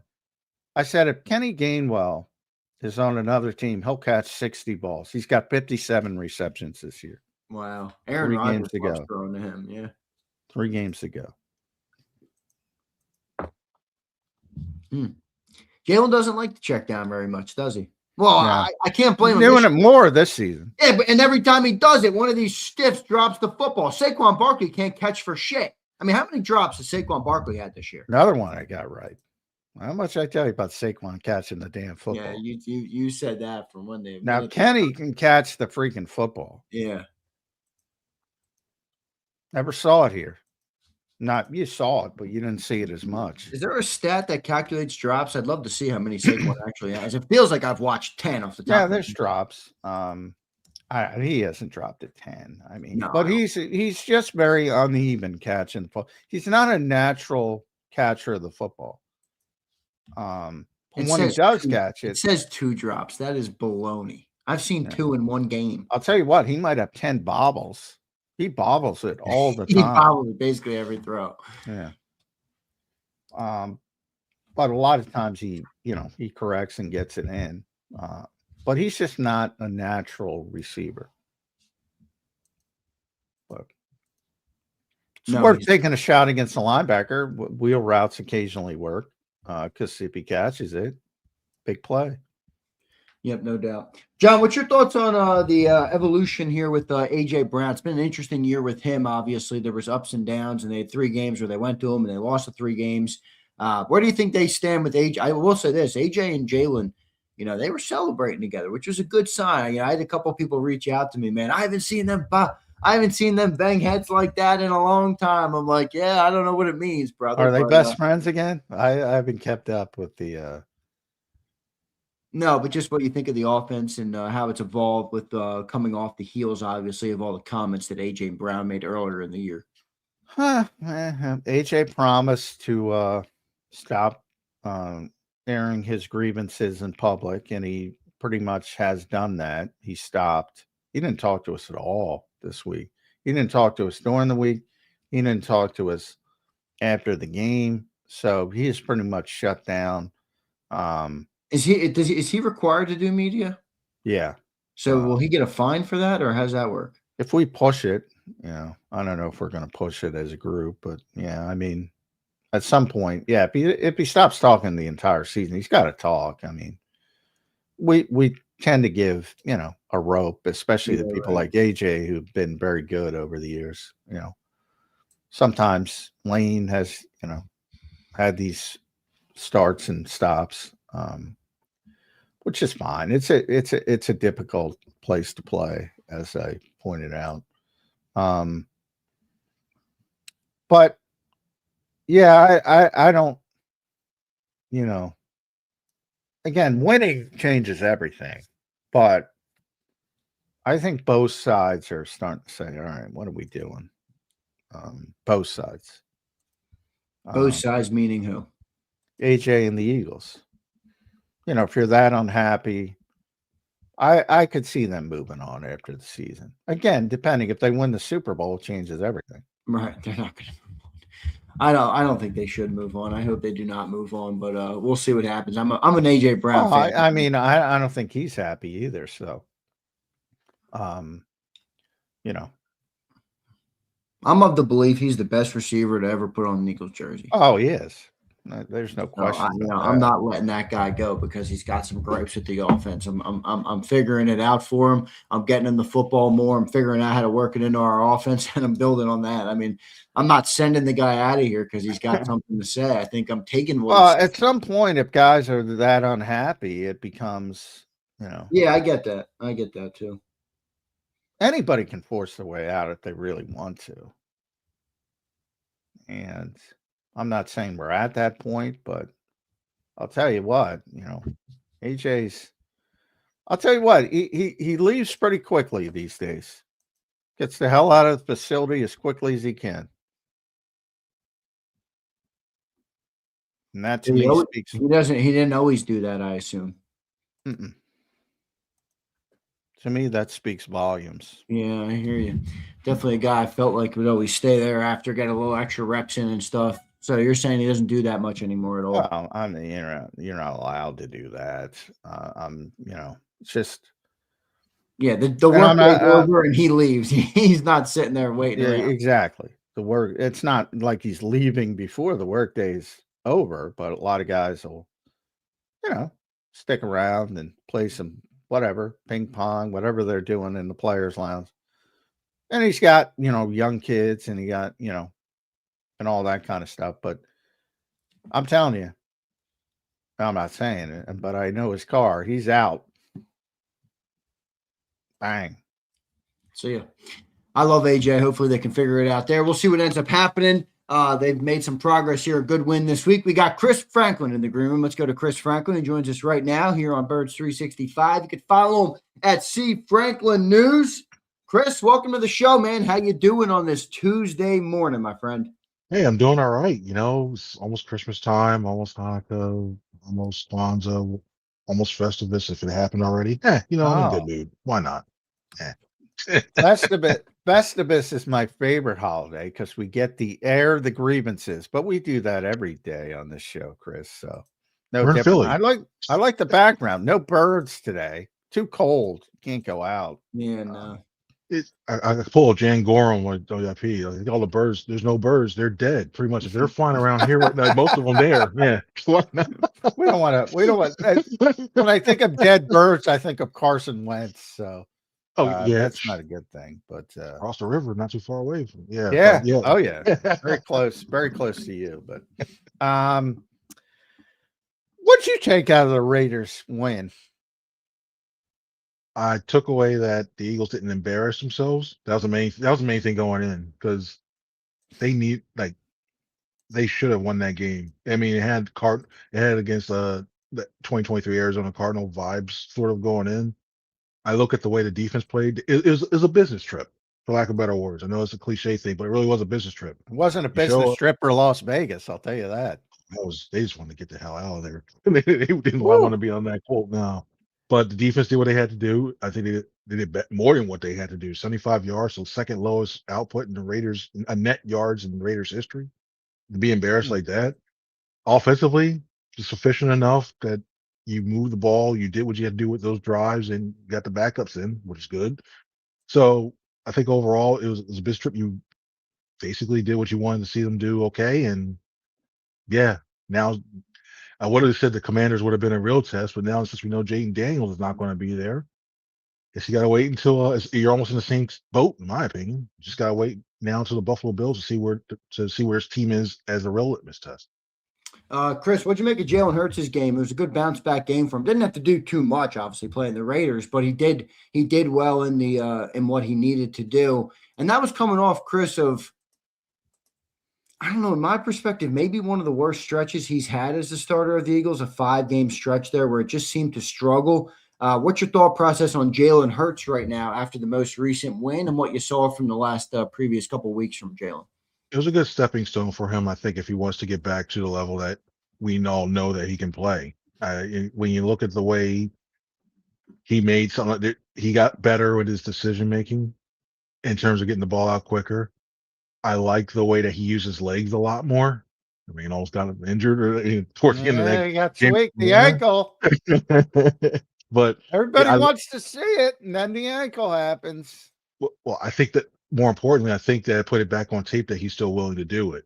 So when you're seeing this now, when teams start to game play, I think even though he got that scare last week, if you do it one more time against the Commanders this week, a few more times like he normally has done earlier this season, I think it starts to get the defensive coordinators really thinking about it, because the edge rushers were selling out to go stop Barkley in the inside run because they didn't respect it. Now you see it really affected, and not only do you take away the edge rushers, maybe you take away a safety or a linebacker, and maybe that in turn helps us run the rushing game a little bit better as well too. So I liked what I saw in terms of that, and in terms of the run game.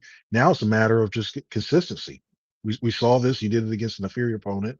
Come back and do this again against the Commanders defense, which is better than the Raiders, but it's the Weeze kids. They're a little long in the tooth, and they know they're done, and they can't wait to get out. So, yeah, I want to see them have back-to-back games like this, and then we'll see where they are from there. If a tree falls in the forest, did you have a good game? Brandon Graham had 2 sacks and 7 snaps. Chris Franklin, how do you judge that game? How do you judge that? People love the splash plays. We got somebody, Brandon Graham. Brandon, how can you play a great game in 7 defensive snaps? He proved it. You definitely do that. Hey, and I like I think that helps a little bit better as well too. You still showed that quickness and the way they're managing his snaps. Like in 7-8, you don't need them a lot because you still have a lot of these younger guys. And I think it's also a byproduct of watching what he can add to this defense at his age when you actually have a lead and you're actually dominating what you're doing right now. How many times have we seen on first and second downs, this defense is giving up? Like other teams are going in like 3rd and 3, 3rd and 4s and stuff like that. You look at the way you can add that into it now, and you can we know you see that quickness he has against the guards. He did it before in the past, but you really still see it at this age to be able to do that. It's like, the heck? I wasn't in the Eagles locker room as much. I was in the Raiders. I want to know if he had the little special slip for him, like two sacks and 7. I want to know if he had the special slip to see the guy with the cup, trying to make sure he didn't have anything. I wouldn't be surprised if we saw some more quote unquote random drug test with him the way he played against that game, but That's he true. deserved it. That's true. Boy, there were a lot of ex-Eagles in that locker room, that Las Yep. Vegas locker room. Starting with Kenny Pickett, who did not have a good game, obviously. Devin White, who had his normal 67 tackles ineffectively. Boy, who else? Tristan McCullum. Terrell Edmonds was there. The senator, I like to call him, Thomas Thomas Booker. Booker. Yep. Yeah. Saw him. And Um, it's good seeing all back-to-back home games. It's weird because it's like the heck it is like Eagles reunion games, like Yeah. Eagles homecoming games, stuff like that. But yeah, it was a Brandon lot of Hunt. Did you see Brandon? I didn't see him. No, I saw Albert O. Saw him. Alberto. Yeah, Alberto is there. A lot Yeah. of ex-Eagles, but they haven't kind of figured it out to an Eagles level yet. 2-12. That is a bad football team. Pete Carroll, dead man walking. It's going to be one and done for him. And that's kind of the point. Like, boy, I think this game was a confidence builder, and I think that's important. But you mentioned the Buffalo Bills. That's the only chance we have to see what this team's going to be in the playoffs. And what is your biggest concern? Because mine remains the running game. Look, they ran it a ton. They were invested. Part of that was 25-mile-an-hour winds, so they knew they would have to run it. They had 183 rushing yards. You look at the end of the game, you say, that's pretty good.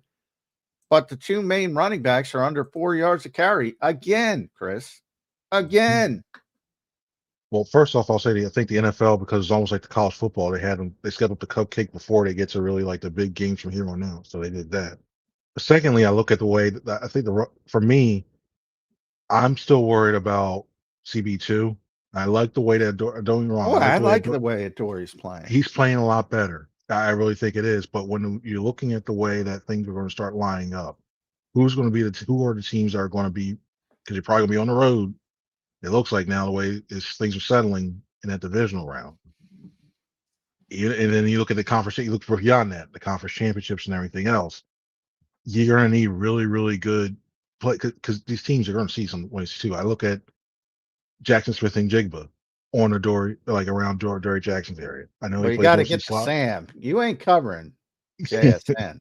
You got to get to Sam. Yeah. And I look at that, and that has me concerned, like when in terms of that, if they don't get the pressure, and then you look at the Rams potentially again, and you get McVay. I know they've had success with him 3 times with his last short window. You know he's going to be sitting there. He's going to have time to scheme up something new, and we all know what happened in that first game this year. If that happens, so if they see him again in the playoffs, that still has me worried a little bit too, because I think the defense has done well enough that you can rely on them, that you worry about the offense a little bit more, but I still think that's the issue. The running game definitely does need to be improved. I don't disagree with you at all, because that's you can't have Saquon Barkley, Tank Bigsby. I mean, where's Will Shipley? All of got, you can't have them with that talent not being consistently able to do it. You can't have the offensive line messing up here and there, and not getting that initial drive off the line of scrimmage as well too. I think there's still issues in that, but I worry about the explosive play, big play, and because this offense is not as explosive as we used to see them, as we saw them last year. That's why I think you need to really put all your eggs in the defense's basket and then hope your offense comes along. I think we're at that point right now. Speaking of the defense, Chris, game without Jalen Carter, a couple, and they look really good. They've made a lot of good strides this year. How far can this defense take this team? I mean, offense has been up and down, and I think they have the ability to get a lot better, but they haven't shown it, and we're pretty far into the season now to expect some big, grandiose changes, but the defense has really held their own. What do you make of the defense and how they've kind of progressed this year under Vic Fangio? I think it's tough to say even after last year, but I think it's still, to me, is a top 3 unit. I just look at the pieces there. I think the Texans are still just They're unbelievable. And then the Seahawks, I like their defense a lot. So the two of them, I think, are really good. I look at the Eagles still as like one of those upper echelon. And that's just not going off against the Raiders. I mean, what the Raiders mean, like all world. I think overall, we look at the other pieces that you have, and then when you have Carter coming back, I think that should give you a lot of confidence. So I really think if you can just rely on that, I think to the point. It's almost like Jim Johnson. If you hold them just they can hold teams to 20 points or less. Now you just need your offense to find a way to consistently score, get and utilize the field position that you have, and salt the clock down. You're almost to the point of like, okay, just manage the game, find a way to win, get a few three touchdowns here and there, and you're going to win the game. So yeah, I think overall this defense is the strongest unit. It still has that hole I was talking about me too, but I think overall if you get that, if he continues to play consistently and do that, you can ride this at least to the conference championship game. I think they're that good. You can just rely on them. Then it becomes a matter of keep up the points. My biggest concern on defense is a little bit different. I do think Adoree is playing well. Not that, I agree with you. He's not going to be able to match up with the Jackson Smith and Jigbas and the Puka Nakuas of the world. But boy, I'm concerned about the safeties. There's a lack of athleticism back there. Now, I know Vic loves it because they line up right. They're smart. But if somebody can figure that out and get those guys matched up with the receivers, and Vic does a good job of limiting that, Marcus Epps and Reed Blankenship are not exactly, Ronnie Lott and Kenny Easley in their prime back there on the back end. Is that concern you at all? No, I think that at least with the safety, like for what their whole entire scheme and like the second, especially down second level, stuff like that, forward and the interior stuff, for what they're asked to do, I think that's all you can get away with that. I think I have more confidence in them, like knowing that they can get to the right spot, they can help out in support of the run. I think that's all you really need them to do, because they don't communicate. You can have somebody and I think at times we saw with Makuba. Granted, he's a rookie, he's still learning it. You can have a lot of athleticism, but if you don't know where you're supposed to be, you can't support the other aspects of defense that be that important cog in there. Doesn't matter in this system. It's like you're going to get exposed and everything else falls apart, and then you go on from there. So I hear you with the athleticism part. Yeah, a good tight end, a good slot. You get a coordinator with motion, 1-on-1, and exploit some of those zone areas and stuff like that. Yeah, I get it. I can see that. But The Raiders couldn't do anything with Brock Bowers, though. Of course, and that's your best tight end. So yeah, it's to the point like, and they're able to do that. I mean, I think what they call it, Vic has it something like he calls the number of the player that you got to worry about in cloud, like 7. yeah, It could be like 89 cloud or 1 cloud, what have you. And then they all fit that. They all know what they have to do, get to the right areas, and they're good to go. If I had somebody who could fly the ball fast enough, overruns the zone, then I don't think we see a performance like we saw against Bowers, stuff like that. So I have more confidence in the safeties based on that their knowledge of the system, and I think they'll be okay for what you have right now, man. Going to be interesting to see. Chris, what do you make of Kevin Patulo, man? He's been talking conversation here all around the city for a long time. I think he's shown some decent things in the last couple of weeks, and I think sometimes the city maybe discounts how much of it is crafted around the personnel that they have on the team. What is your perspective on Kevin Patulo? How do you think he's progressed in his first year as the OC? I saw a lot more improvement these last 2 weeks for sure, and I don't mean just overall like, well, they got more yards, or hey, they're putting this. My biggest problem that I had with this offense was they would run a play, and you're looking like, okay, they're setting it up to do the X, and they run it like, and they have a bunch of these plays, whether it be like the one counter look or have you, and then they never go back to it. It's just like they were just throwing a play like, oh, we showed it. Okay, we're not going to do anything off of it. You look last year, you look at 2022, the success they had is they would give a look. Like they give a certain run fit, what have you. They had to come out for the pass off of that. And then you saw the gradual progression of what they can show and what made it to be success. It just looked like they say, we're running this one play. All right, we showed it. It's just going down like in the check market. And then some of the uses, like I still wish that he used more motion in the sense of that he he can get the advantageous matchup, especially like AJ slot. If you're having trouble getting the ball to AJ, having trouble getting the ball to Devontae, motion him into a slot, get him over on nickelback. I'll take that matchup 9 times out of 10, especially because it's tough for defenders inside that area to cover that slot area. So I'll take that, and I don't think he did a good job utilizing that. I still think you look at the run game. I know Stoutland's the run game coordinator, but everything marries off of the run game to set everything up to have as much success. So I still think that when the offseason were to come, I'd still look at other options. I mean, barring a Super Bowl, barring this offense also overnight going, oh yeah, and looking back, oh yeah, they're actually really good, and like everything clicks, and then they start going off on a tangent. I'd still be in the market for an offensive coordinator next year. All right, time to upset some people, Chris, because I'm going to push back. And last year was really evident. And by the way, this is not necessarily a bad thing, because we just saw a grandfather come off the couch after 5 years and play effective NFL football in Phillip Rivers with the Indianapolis Colts. And Phillip Rivers hates motion, doesn't like it, doesn't need it, doesn't want it, likes to figure out what he needs from formations and things of that nature. Point being, there's different styles. Now, we had a long history of Kellen Moore being an offensive coordinator in this league. Dallas, LA Chargers, loves motion. Remember talking to him about it when he first got here, and he was talking about how he grew up with it. And you were here, Chris, and they tried in the offseason, and hey, there's more motion. We're watching, and we're all writing the story. Hey, they're trying to get more motion, and Bob. And then they got into the season, and they gently scaled back to a very stagnant team. It was more than normal with Shane and Brian Johnson, but still a very stagnant team. So now we're through another offensive coordinator, Shane Steichen, not a lot of motion. Brian Johnson, not a lot of motion.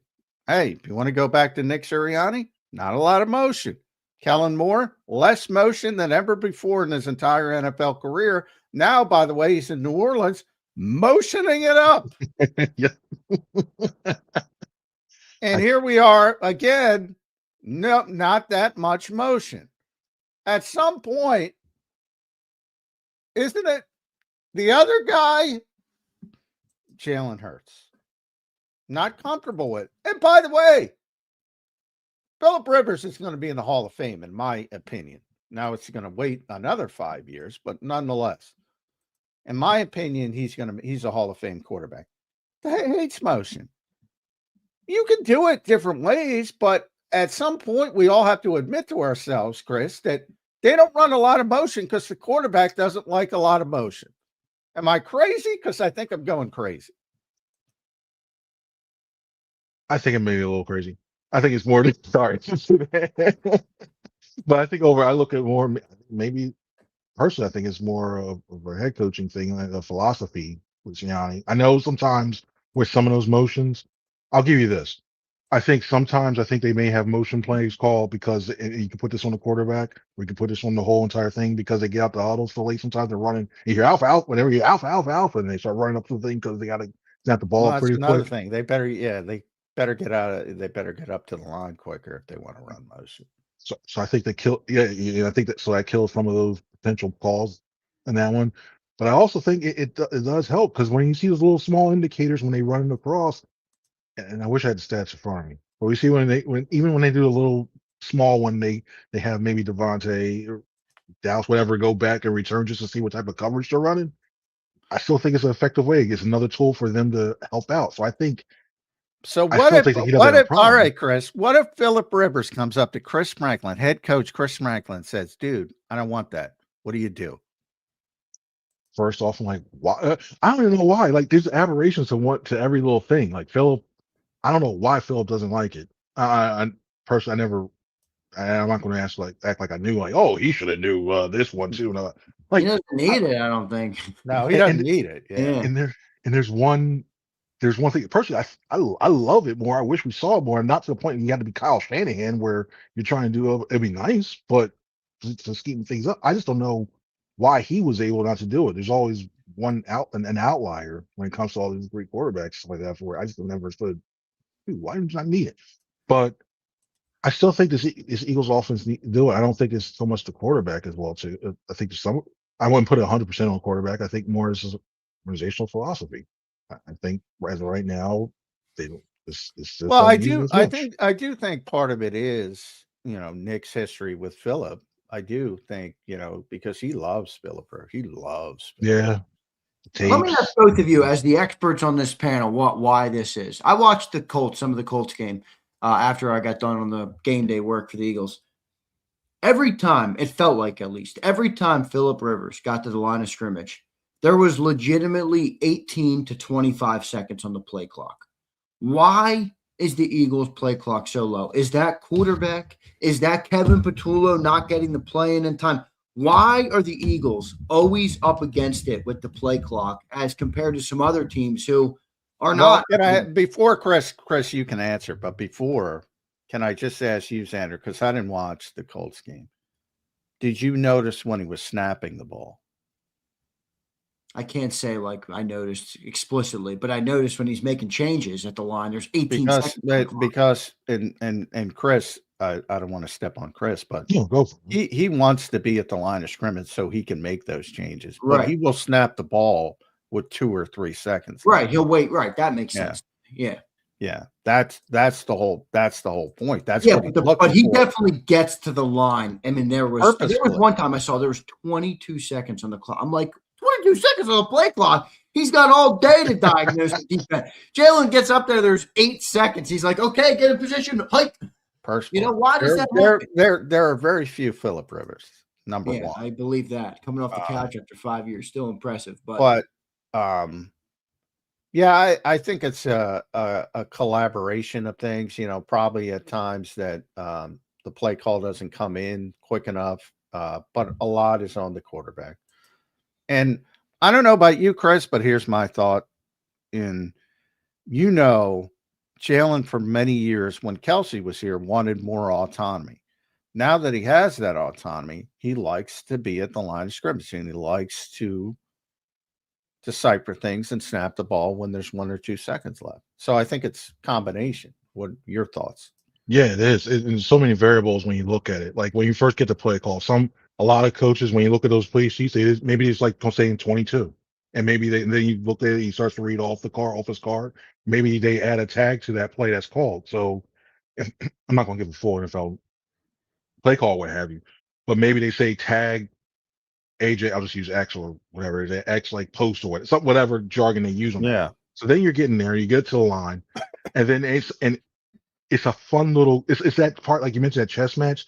Sometimes you see the hard counts, and they get up to like 13 seconds, whenever you do get out, 13, 10 seconds, and they do that hard count. So you just want to get that little intel. Do you see the corner going back a little bit? Do you see maybe the defensive line starting to twist or like he's doing a stunt?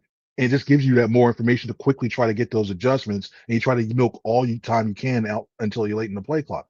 Sometimes that's good because when we get right read and what have you, it works fine. Sometimes you just want to get to the damn ball and just score. Try to go after somebody, when you think it's like make them. And because the danger you really run with is that offensive line getting a little bit antsy. Like they see the play. Someone played the play clock too, and they're like, okay, we got to call it real quick, and I still got to get out my snap quickly. So it's a lot of factors to go into. Speaking of, did you guys see Dallas, Minnesota? Granted, not a great game, but it was the Sunday night game. So standalone game. So I was watching it because obviously, the Cowboys lost astonishingly, but, and that pretty much, set their fate. The Eagles are going to win the NFC East, but Dak Prescott at the line of scrimmage, and then Harrison Smith from Minnesota has been playing since 1940. It was so interesting to see the back and forth between Dak would do something at the line of scrimmage and Smith would do something to change the defense. And then Dak would change it and he'd change it back. And I go, this is fucking awesome. Yeah. And then O'Connell starts talking about it. And I said, that's Nick. Watch this, man. Inform the people, because it was just fun to watch. Two great players who know the game, and just the back and forth at the line of scrimmage. Because Dak is very good at the line of scrimmage. I know Eagles fans hate to admit that, but and then to have a defensive player who knows like a Luke Kuechly type, who knows everything that's coming, man, that's fun when that happens. But it's rare. And if that happened here, Nick Sirianni wouldn't talk about it at all. But I thought it was interesting because, and O'Connell said something similar. He said, he's a football wonk or whatever, and it was so fun to watch those two guys going back and forth. That's when football's fun. Yeah, But, like those. yeah. I'm sorry. Yeah, like when when it was up Peyton Manning, when he go up there and get snap, and he's making all those adjustments. So Manning versus Ray Lewis, which to me was the ultimate chess match. You see that exactly. it's so great to see that when you see that back and forth and what have you. But yeah, it's Jalen once Kelsey, like you're right, he's setting protections, calling out the mic, whatever, so you know which way to block and all that stuff. That's the key. That's a vital thing. It's just matter. I just wonder, do you shorten the play call a little bit? Do you like I don't know, like there's something in the mechanics. I wish they had this allows you listening more, like some of those early leagues, like the UFL, whatever they call it now, what have you, where you actually hear a call. I would love to know the mechanisms going there, because if it's a matter of him getting to play late, then we know who it is. It's a matter of maybe Jalen. I don't know. This is all speculation on this. Maybe Jalen's not talking loud enough, so somebody says, "Huh?" So then you got to go through the thing again, and then all of a sudden you run that. There's so many different variables in terms of that. But when you finally get to the line of scrimmage and you let him, that's where I think you start to see, okay, if you're starting to see how this offense is moving, how he's getting everything changed or what have you. I think that's where we learn where Hurts has truly grown in terms of that side of his game. And the thing, I wish we got more insight. I mean, if Hard Knocks, if you're watching this, nice. Yeah, it would be nice to get more honesty, but that's not going to happen, unfortunately. Chris, do you feel like the Eagles are legitimate Super Bowl contenders? They're 9-5. They had 3 straight losses. They definitely don't look like the dominant team they were a year ago. The running game still hasn't returned, but with all those problems, they are 9-5. With the low-ranked offense, they're 9-5. The defense looks like they're way ahead of what we thought they'd be probably at this time, despite the bad ranking. Are the Eagles a legitimate 2025, 2026 Super Bowl contender? I still think so. I think when you look at these teams head to head, if you put them head to head, I still give them a fighting chance. There's no team in the NFC right now where I feel like, well, this is all over. Maybe they can't stick with them. We saw the top, like when you look at the top teams in the AFC, I still think the Patriots still have flaws. I still think they have that, and I still am the Denver Broncos. We saw them up close. That should have been. We all know that should have been a win. So I still look at this and the teams that look like they have a legitimate shot, team places you have to go to. I still think they are. It's not as dominant as it was last year. It's been downright ugly at times this year, but they're in the position now where I think if you still had them to actually go through there, I still think they can still make a Super Bowl run. And trust me, it ain't going to be as pretty as it was beforehand. You're sitting there all going, what are they doing here? But still, you had too many teams that you're going, what the what are they doing here? And all of a sudden, you see them at the end of the night holding up the Lombardi. Yeah, I could see it happen. I agree. That running game, though, man. It bothers me. A couple things bother me. The running game, get Saquon Barkley over 4. I'm not asking for a lot. Do you think it's Saquon, Chris? What happened? Do you think it's Saquon Barkley that's taken a step back? Do you think it's the offensive line? Like, where do you see that? Because the running game is obviously a big issue. I think Barkley is cutting back sometimes a little early. I think the line hasn't opened up holes as consistently, and then when they finally do, it's almost like it's an instinct trusting. I think if you ask them, I trust my offensive line, but sometimes when you look at some of those cuts where he goes this way, he cuts back, where he tries to bounce it outside because the holes haven't been there consistently earlier in the season. Like there's a run, there's a run in the last game, I forget where it was, where if he stayed inside, playing his foot and go in there, he's gaining the additional 10 yards, but he bounced it outside. I don't know if it's because he just felt like this year he hasn't done it as much, and he got limited the success he possibly could have had a game. You can say that for all running backs, but it just seems more pronounced this year and when it comes to that. So Low Yeah, key poor move by Howie Roseman, Chris Franklin, Kenny Gainwell. Could have had him back for $1.8 million. They wouldn't have been using them anyway. yeah. Better. They used him a hell of a lot more than they used the second running back last year. Second running back this year. They used Kenny because they trusted him. What a weird. Nick trusted him. Nick loved him. Jalen loves him. One of his best friends on the team. Trust him. Yes, they don't throw the ball to the running back like Pittsburgh. He's got 57 receptions, Chris. Yeah, he looked good last night. Yeah. He looked real good. Aaron Rodgers was raving about him. $1.8 million. And Zander pointed out they gave up a fifth and a sixth to get Tank Bigsby. He doesn't even fit. Can't catch the ball. What are we doing, Howie? $1.8 million. Then it became an opportunity. It becomes an opportunity thing too. I know he's sharing the workload. Well, out in Pittsburgh, maybe he wanted a bigger opportunity. Maybe that's legitimate. I'll have to ask Howie that at some point. yeah. I think it's one of those things too. When you look at you may be playing a third down. Saquon's a 3-down back. You may be getting some sight. Yeah, that's a good point. I'm glad you brought that up. That's a good point. Maybe he just wanted a bigger opportunity, and he's getting it, and he's playing well. Good for Kenny. Good stuff. Chris, good. Appreciate you joining in today, man. Make sure everybody goes and follows Chris at C Franklin News. Great job covering the league this year so far. Chris, we appreciate you joining in today. We'll talk to you again soon. All right, brother?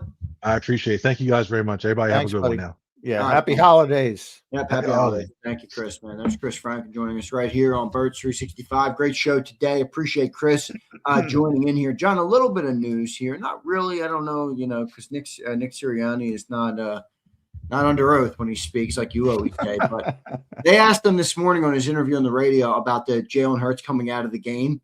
And he did say he came out of the game because of the lead, not due to injury. Again, he ain't under oath. I don't know if it expedited at the injury. Well, I should have mentioned yesterday because most of the Fred and Tyler Steen stayed in. So Cam left, Landon left, Jordan left. So yeah, I believe that. It wasn't. I believe if that was a close game, he would have played through it. Yeah, I agree. Yeah. So I don't think he's lying. No, although that is real early to leave, but it was such a blowout. What time did he leave? He left in the fourth, right? At the beginning of the first play of the fourth quarter was the touchdown throw, right? And then he left, right? Yeah. So, but he's telling the truth. Yeah, and I know it's early, but I don't think that Raiders team posed any sort of threat. They did not. So fair enough. Good stuff there. All right, John, we got a couple minutes left on the show today. What's on the Eagles' agenda? I think is today kind of like a Wednesday normally for this team? Everything is moved up a day because of the Saturday game. So today is the very long day at the NovaCare Complex. Nick is speaking at about 12:20-ish. They're having a walkthrough very late in the afternoon, 4:35, open locker room, and Jalen Hurts press conference, 5:50-ish in that window.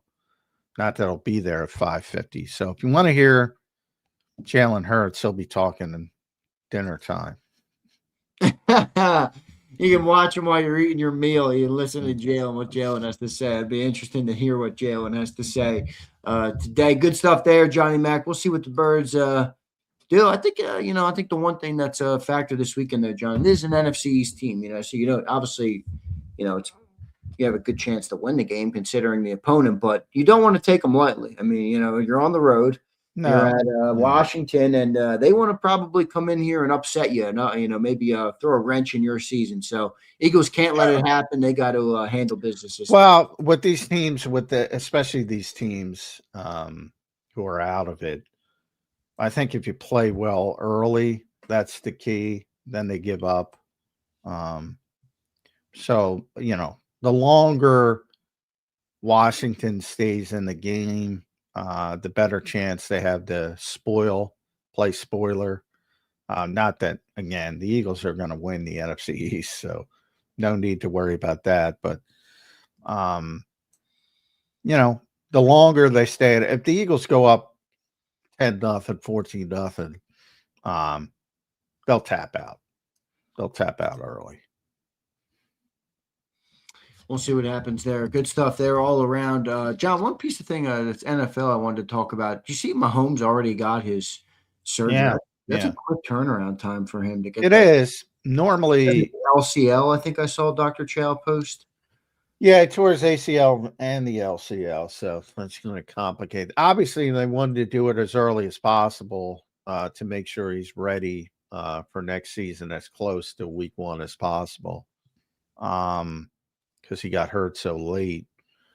Now, it varies on the person, but you have to let the swelling go down before the surgery. So usually you have to wait about a week. But it was very quick for him. So evidently he didn't have a ton of swelling. And that's really why they were able to do it so quickly. Yeah, interesting stuff there. I thought that was interesting to note. I do know that normally you do have to wait. My sister actually tore her ACL last year skiing, and she had to wait for sure to get it repaired. But so it's interesting. Those injuries are pretty common. The ACL injuries, they're not what they once were, right, John? I mean, it felt like there used to be kind of a no, but different positions. Like, to me, it's a bigger deal for Micah Parsons because that's an explosion position. Right. Not that everything isn't in the NFL, but I apologize. A little bit of a stuffy nose, but obviously wide receiver, edge rusher, cornerback, the really explosive positions. Those guys need, I think, a little bit more time. But now it's a 9-month injury. It used to be 12 months. Now it's 9. So he should be back relatively early in the regular season. Probably won't have much of won't have an off season. And if they want to play it cautious, they could go. A lot of people play cautious as well. So, and everybody's different, as Nick will say, and he's right. Everybody's different. Everybody heals a little bit differently. The Kobe at this point is like Superman when it comes to rehab. Did you see? I think he got our boy Jeff Kerr in trouble yesterday. Did I? I did? No, not you. I can't explicitly put it on you, but Jeff Kerr took to Twitter on the Yankees hat. Oh yeah, and everybody erupted on him. You don't know black culture and all these black culture. Because Jeff Kerr tweeted, Jalen Hurts knew what he was doing wearing that Yankees hat. There's a subliminal message attached to it. It's not hard to figure out either. I don't know. I just was cracking up because I'm like, we talked about that on the morning show, and then Jeff Kerr goes and tweets it out. He's got 500,000 views later, and everybody's ripping into him. Everybody's ripping him. Yeah. Well, I'm with Jeff, and people say that. No, I know what it means, especially. But Jalen ain't from the Bronx. He ain't from New York, so. I mean, and it's become a hip hop culture thing. Yeah, I get that, but, yeah. I mean, listen to his press conference. He was not fucking happy. He wasn't. Now that I think is more. There's more credence to that to me than the Yankee hat. He definitely was short in that presser, but pretty funny. Yeah. I just wanted to bring that up. Taking shit. And Jalen, by the way, ain't from New York. He's from Houston. So. Yeah, no doubt. And he used to get shit from wearing an Astros hat. Yeah, I remember when he wore it in the summer. Yeah. People gave him shit for it. And I like it. Look, a Yankee hat's a fire. It's a common hat. It's a fire hat. So I don't know. Tradition, by the way. And it is a big thing in hip hop culture because it's classic, it's clean, and it looks better than everybody else's. So that is part of it. Yes. Yes, it does. No doubt. All right, John, good show, man. Today we'll talk to you on a Wednesday edition of Birds 365. Good luck down there at the Nova Care Complex. Hopefully they don't reprimand you for anything you said today. Well, that's coming. Somebody's repping. Somebody's always repping. That's tiring between It's just I'm sorry. between my wife and fans and the Eagles. I'm constantly getting reprimanded for something. We will not be taking shots at Mrs. McMullen today. All right, we'll leave her at it. I'm always getting a slap on the wrist for something. It's ridiculous. Yeah, well, that's all right. Johnny Mac, good stuff, brother. Appreciate it. We'll talk to you tomorrow. All right, man. All right, see you. All right, thanks, Joe Mac. There's Johnny Mac. John McMullen joining me right here on Birds 365. You can follow him at JF McMullen. Good show today, everybody. Appreciate you all being here. I did get a kick out of the Jeff Kerr tweet going viral because I'm like, I heard him and John, and Jeff likes, if you, I'm sure all of you know who listen to our show, Jeff really values John McMullen's opinion. You can tell because he'll change a thought process on the fly if John thinks something different. And I got a kick out of that because John says he thought there was a message in the Yankee hat, and then Jeff tweets it, and now Jeff's getting ripped apart. I'm like, I was cracking up at it, but pretty funny. I didn't really care about the Yankee hat. I don't know why people cared about the Yankee hat. Who cares? It's a fucking Yankee hat. I have a Yankee hat. Do you guys not have a Yankee hat? I mean, my dad's a Yankee fan, so that's the reason I grew up. The picture of me I always tell you this. I'd like to find this picture one day.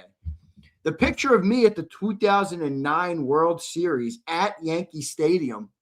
Your boy was wearing a Yankees hat, not a Phillies hat. Your boy was wearing a Yankees hat, not a Phillies hat. And my brother's a big Yankees fan, too. So I grew up, my dad was a Yankee fan, you know. So I get it, but I did think it was funny. Marcus, that's awesome, bro. Good luck to you, Marcus. Send me the link, dude. I'll check it out. I'll subscribe to you. Appreciate you, Marcus. Hope you're doing well, bro. Salute to you, too. All right. Yankees hat says common as a Lakers or Cowboys fan. Yeah, but the Yankees are actually iconic. I mean, what do they have? 27 World Series? I mean, that to me is a little different than the Lakers I could see, but that to me is different than the Cowboys. All right. So who knows? Yeah, I don't really care that Jalen Hurts wore a Yankee hat. I feel like people who do that are fucking, I mean, I don't know. Who gives a shit? Dude wore a Yankee hat. Who the fuck cares? Also, the other thing is like, just because he's the quarterback of the Eagles doesn't mean he has to placate to every, like, don't you, here's my take on it. I find it more disingenuous when Nick Sirianni has to wear every sports team in the city to every press conference because he wants to placate the fans. I'd rather you be who the fuck you are. Wear it on your sleeve. This is why I always say I like people when they wear it on the sleeve. I like Mendoza for wearing his emotions on his sleeve. I like that. You know? Jalen wore a Yankee hat. Who cares? Who gives a shit? Would you rather him come out and fakely don a Phillies hat to make you all feel better? I know the Buttercups love to be made feel better. Who gives a shit? Here's Pumper. Phillies blow anyways, Z. and we finally signed a Latin dude. Dog Bryce only wanted guys who could do keg stands with. That Phillies team is not going anywhere. Steven, I know you're a big Phillies fan. I know you're excited they signed Kyle Schwarber back. The Phillies aren't going anywhere. Here's Slager. The day after the Yankees beat the Phillies in the World Series, my son wore a Phillies hat to school. We do not wear Yankee hats. I get that, Slager. To each his own. I'm just telling you, I wouldn't get mad at Jalen Hurts for rocking a Yankee hat. All right. I might have to load up the Yankee hat one day this week, get fired to really get the fan base mad at me. That would be pretty funny. I'm kind of liking. I'm thinking of going full villain mode. What do you guys think? My villain arc is coming. All right. The Buttercups, man. I don't like Buttercups. Too many Buttercups going on. All right. Slagger, the Yankees are. Yeah, that's what I always said. 18. Who gives a shit? They're in the AL. Who gives a crap? Slagger, I live in New York. That's right. I knew you lived in New York. That's right. Going to be hard to beat the Dodgers. Yeah, they could go and win it again. Brandon says, I support it, Zay. Brandon, that's why I love you, brother. You're not swayed by bullshit, all right? Let's see, heel Z. Brandon, I've already kind of been a little bit of a heel. I've been full villain mode. I'm not going full villain mode yet. I mean, the team is still successful, obviously. But I've always played the villain in every role. You know, when I was younger, I was the villain. When I was in school, I was the villain. The principal loved me. And, I've always been the villain. So placating everybody's feelings has never been my MO.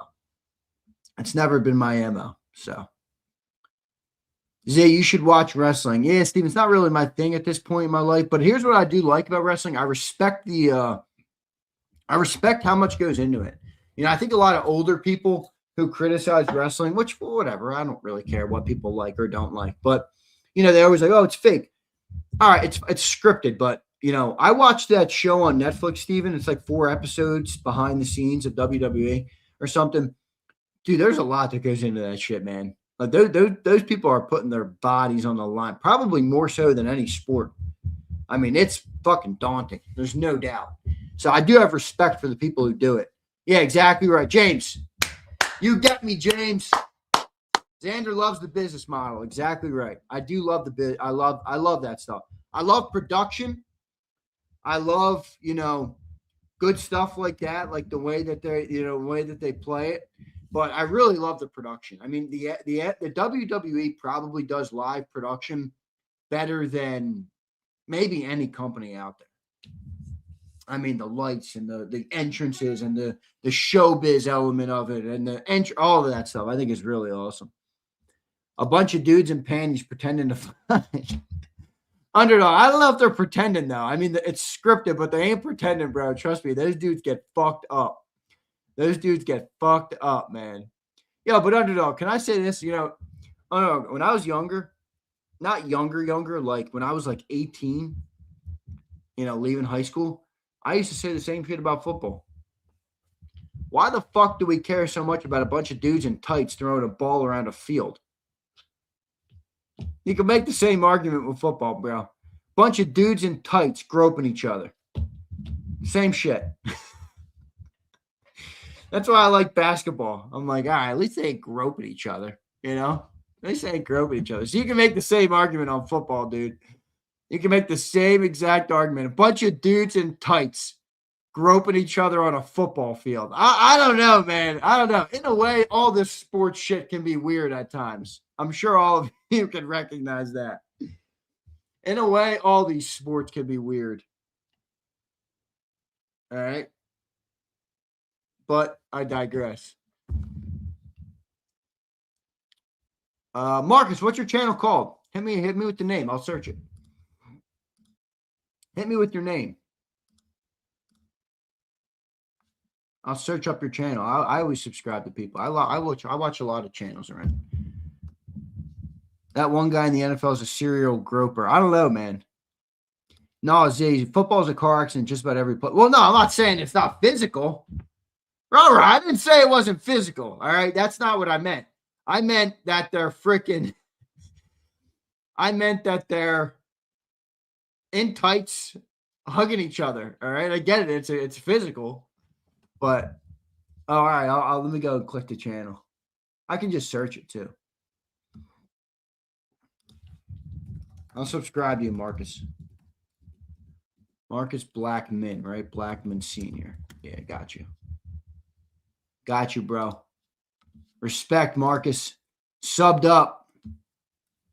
Good stuff, man. So you're going, it looks like a lot more short form content. I like that. I think I want to expand on my content game with stuff like that, man. Like I got to get to more. I want to be bigger, I want to be bigger. I don't just want to talk about the Eagles for a living. I like talking about the Eagles, don't get me wrong, but I do want to do more. And the content space is where I like to be. So, Marcus, you ever want to hit me up, bro? Email me. I'll holler back at you. Love talking about this shit with people. Zan, I just put my email in the chat, so if you want to holler at me. Oh, I don't know why I didn't. Why didn't it go through? Zander@jakibsports.com. There you go. So if you ever want to hit me up, brother, I'll talk to you about some stuff. I don't profess to be the know-all, end-all, be-all, but, I do have some knowledge, obviously, from doing this for 5 years. So.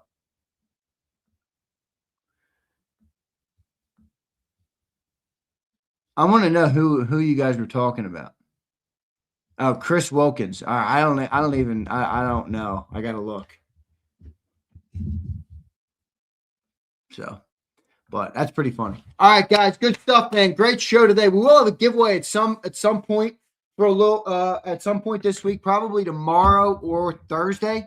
I know I normally used to do them on Tuesday, but I'm going to do it tomorrow or Thursday. I got to set everything up for it with the members and stuff. So I will do that for sure tomorrow. I know I owe some people some jerseys. My dude has really been out of the mix, so I'm probably going to have to order the jerseys who I owe. I know I owe some people some jerseys, so I'll get that done. Don't worry. I always take care of everybody. But Underdog, I don't even know. I don't know who you're talking about.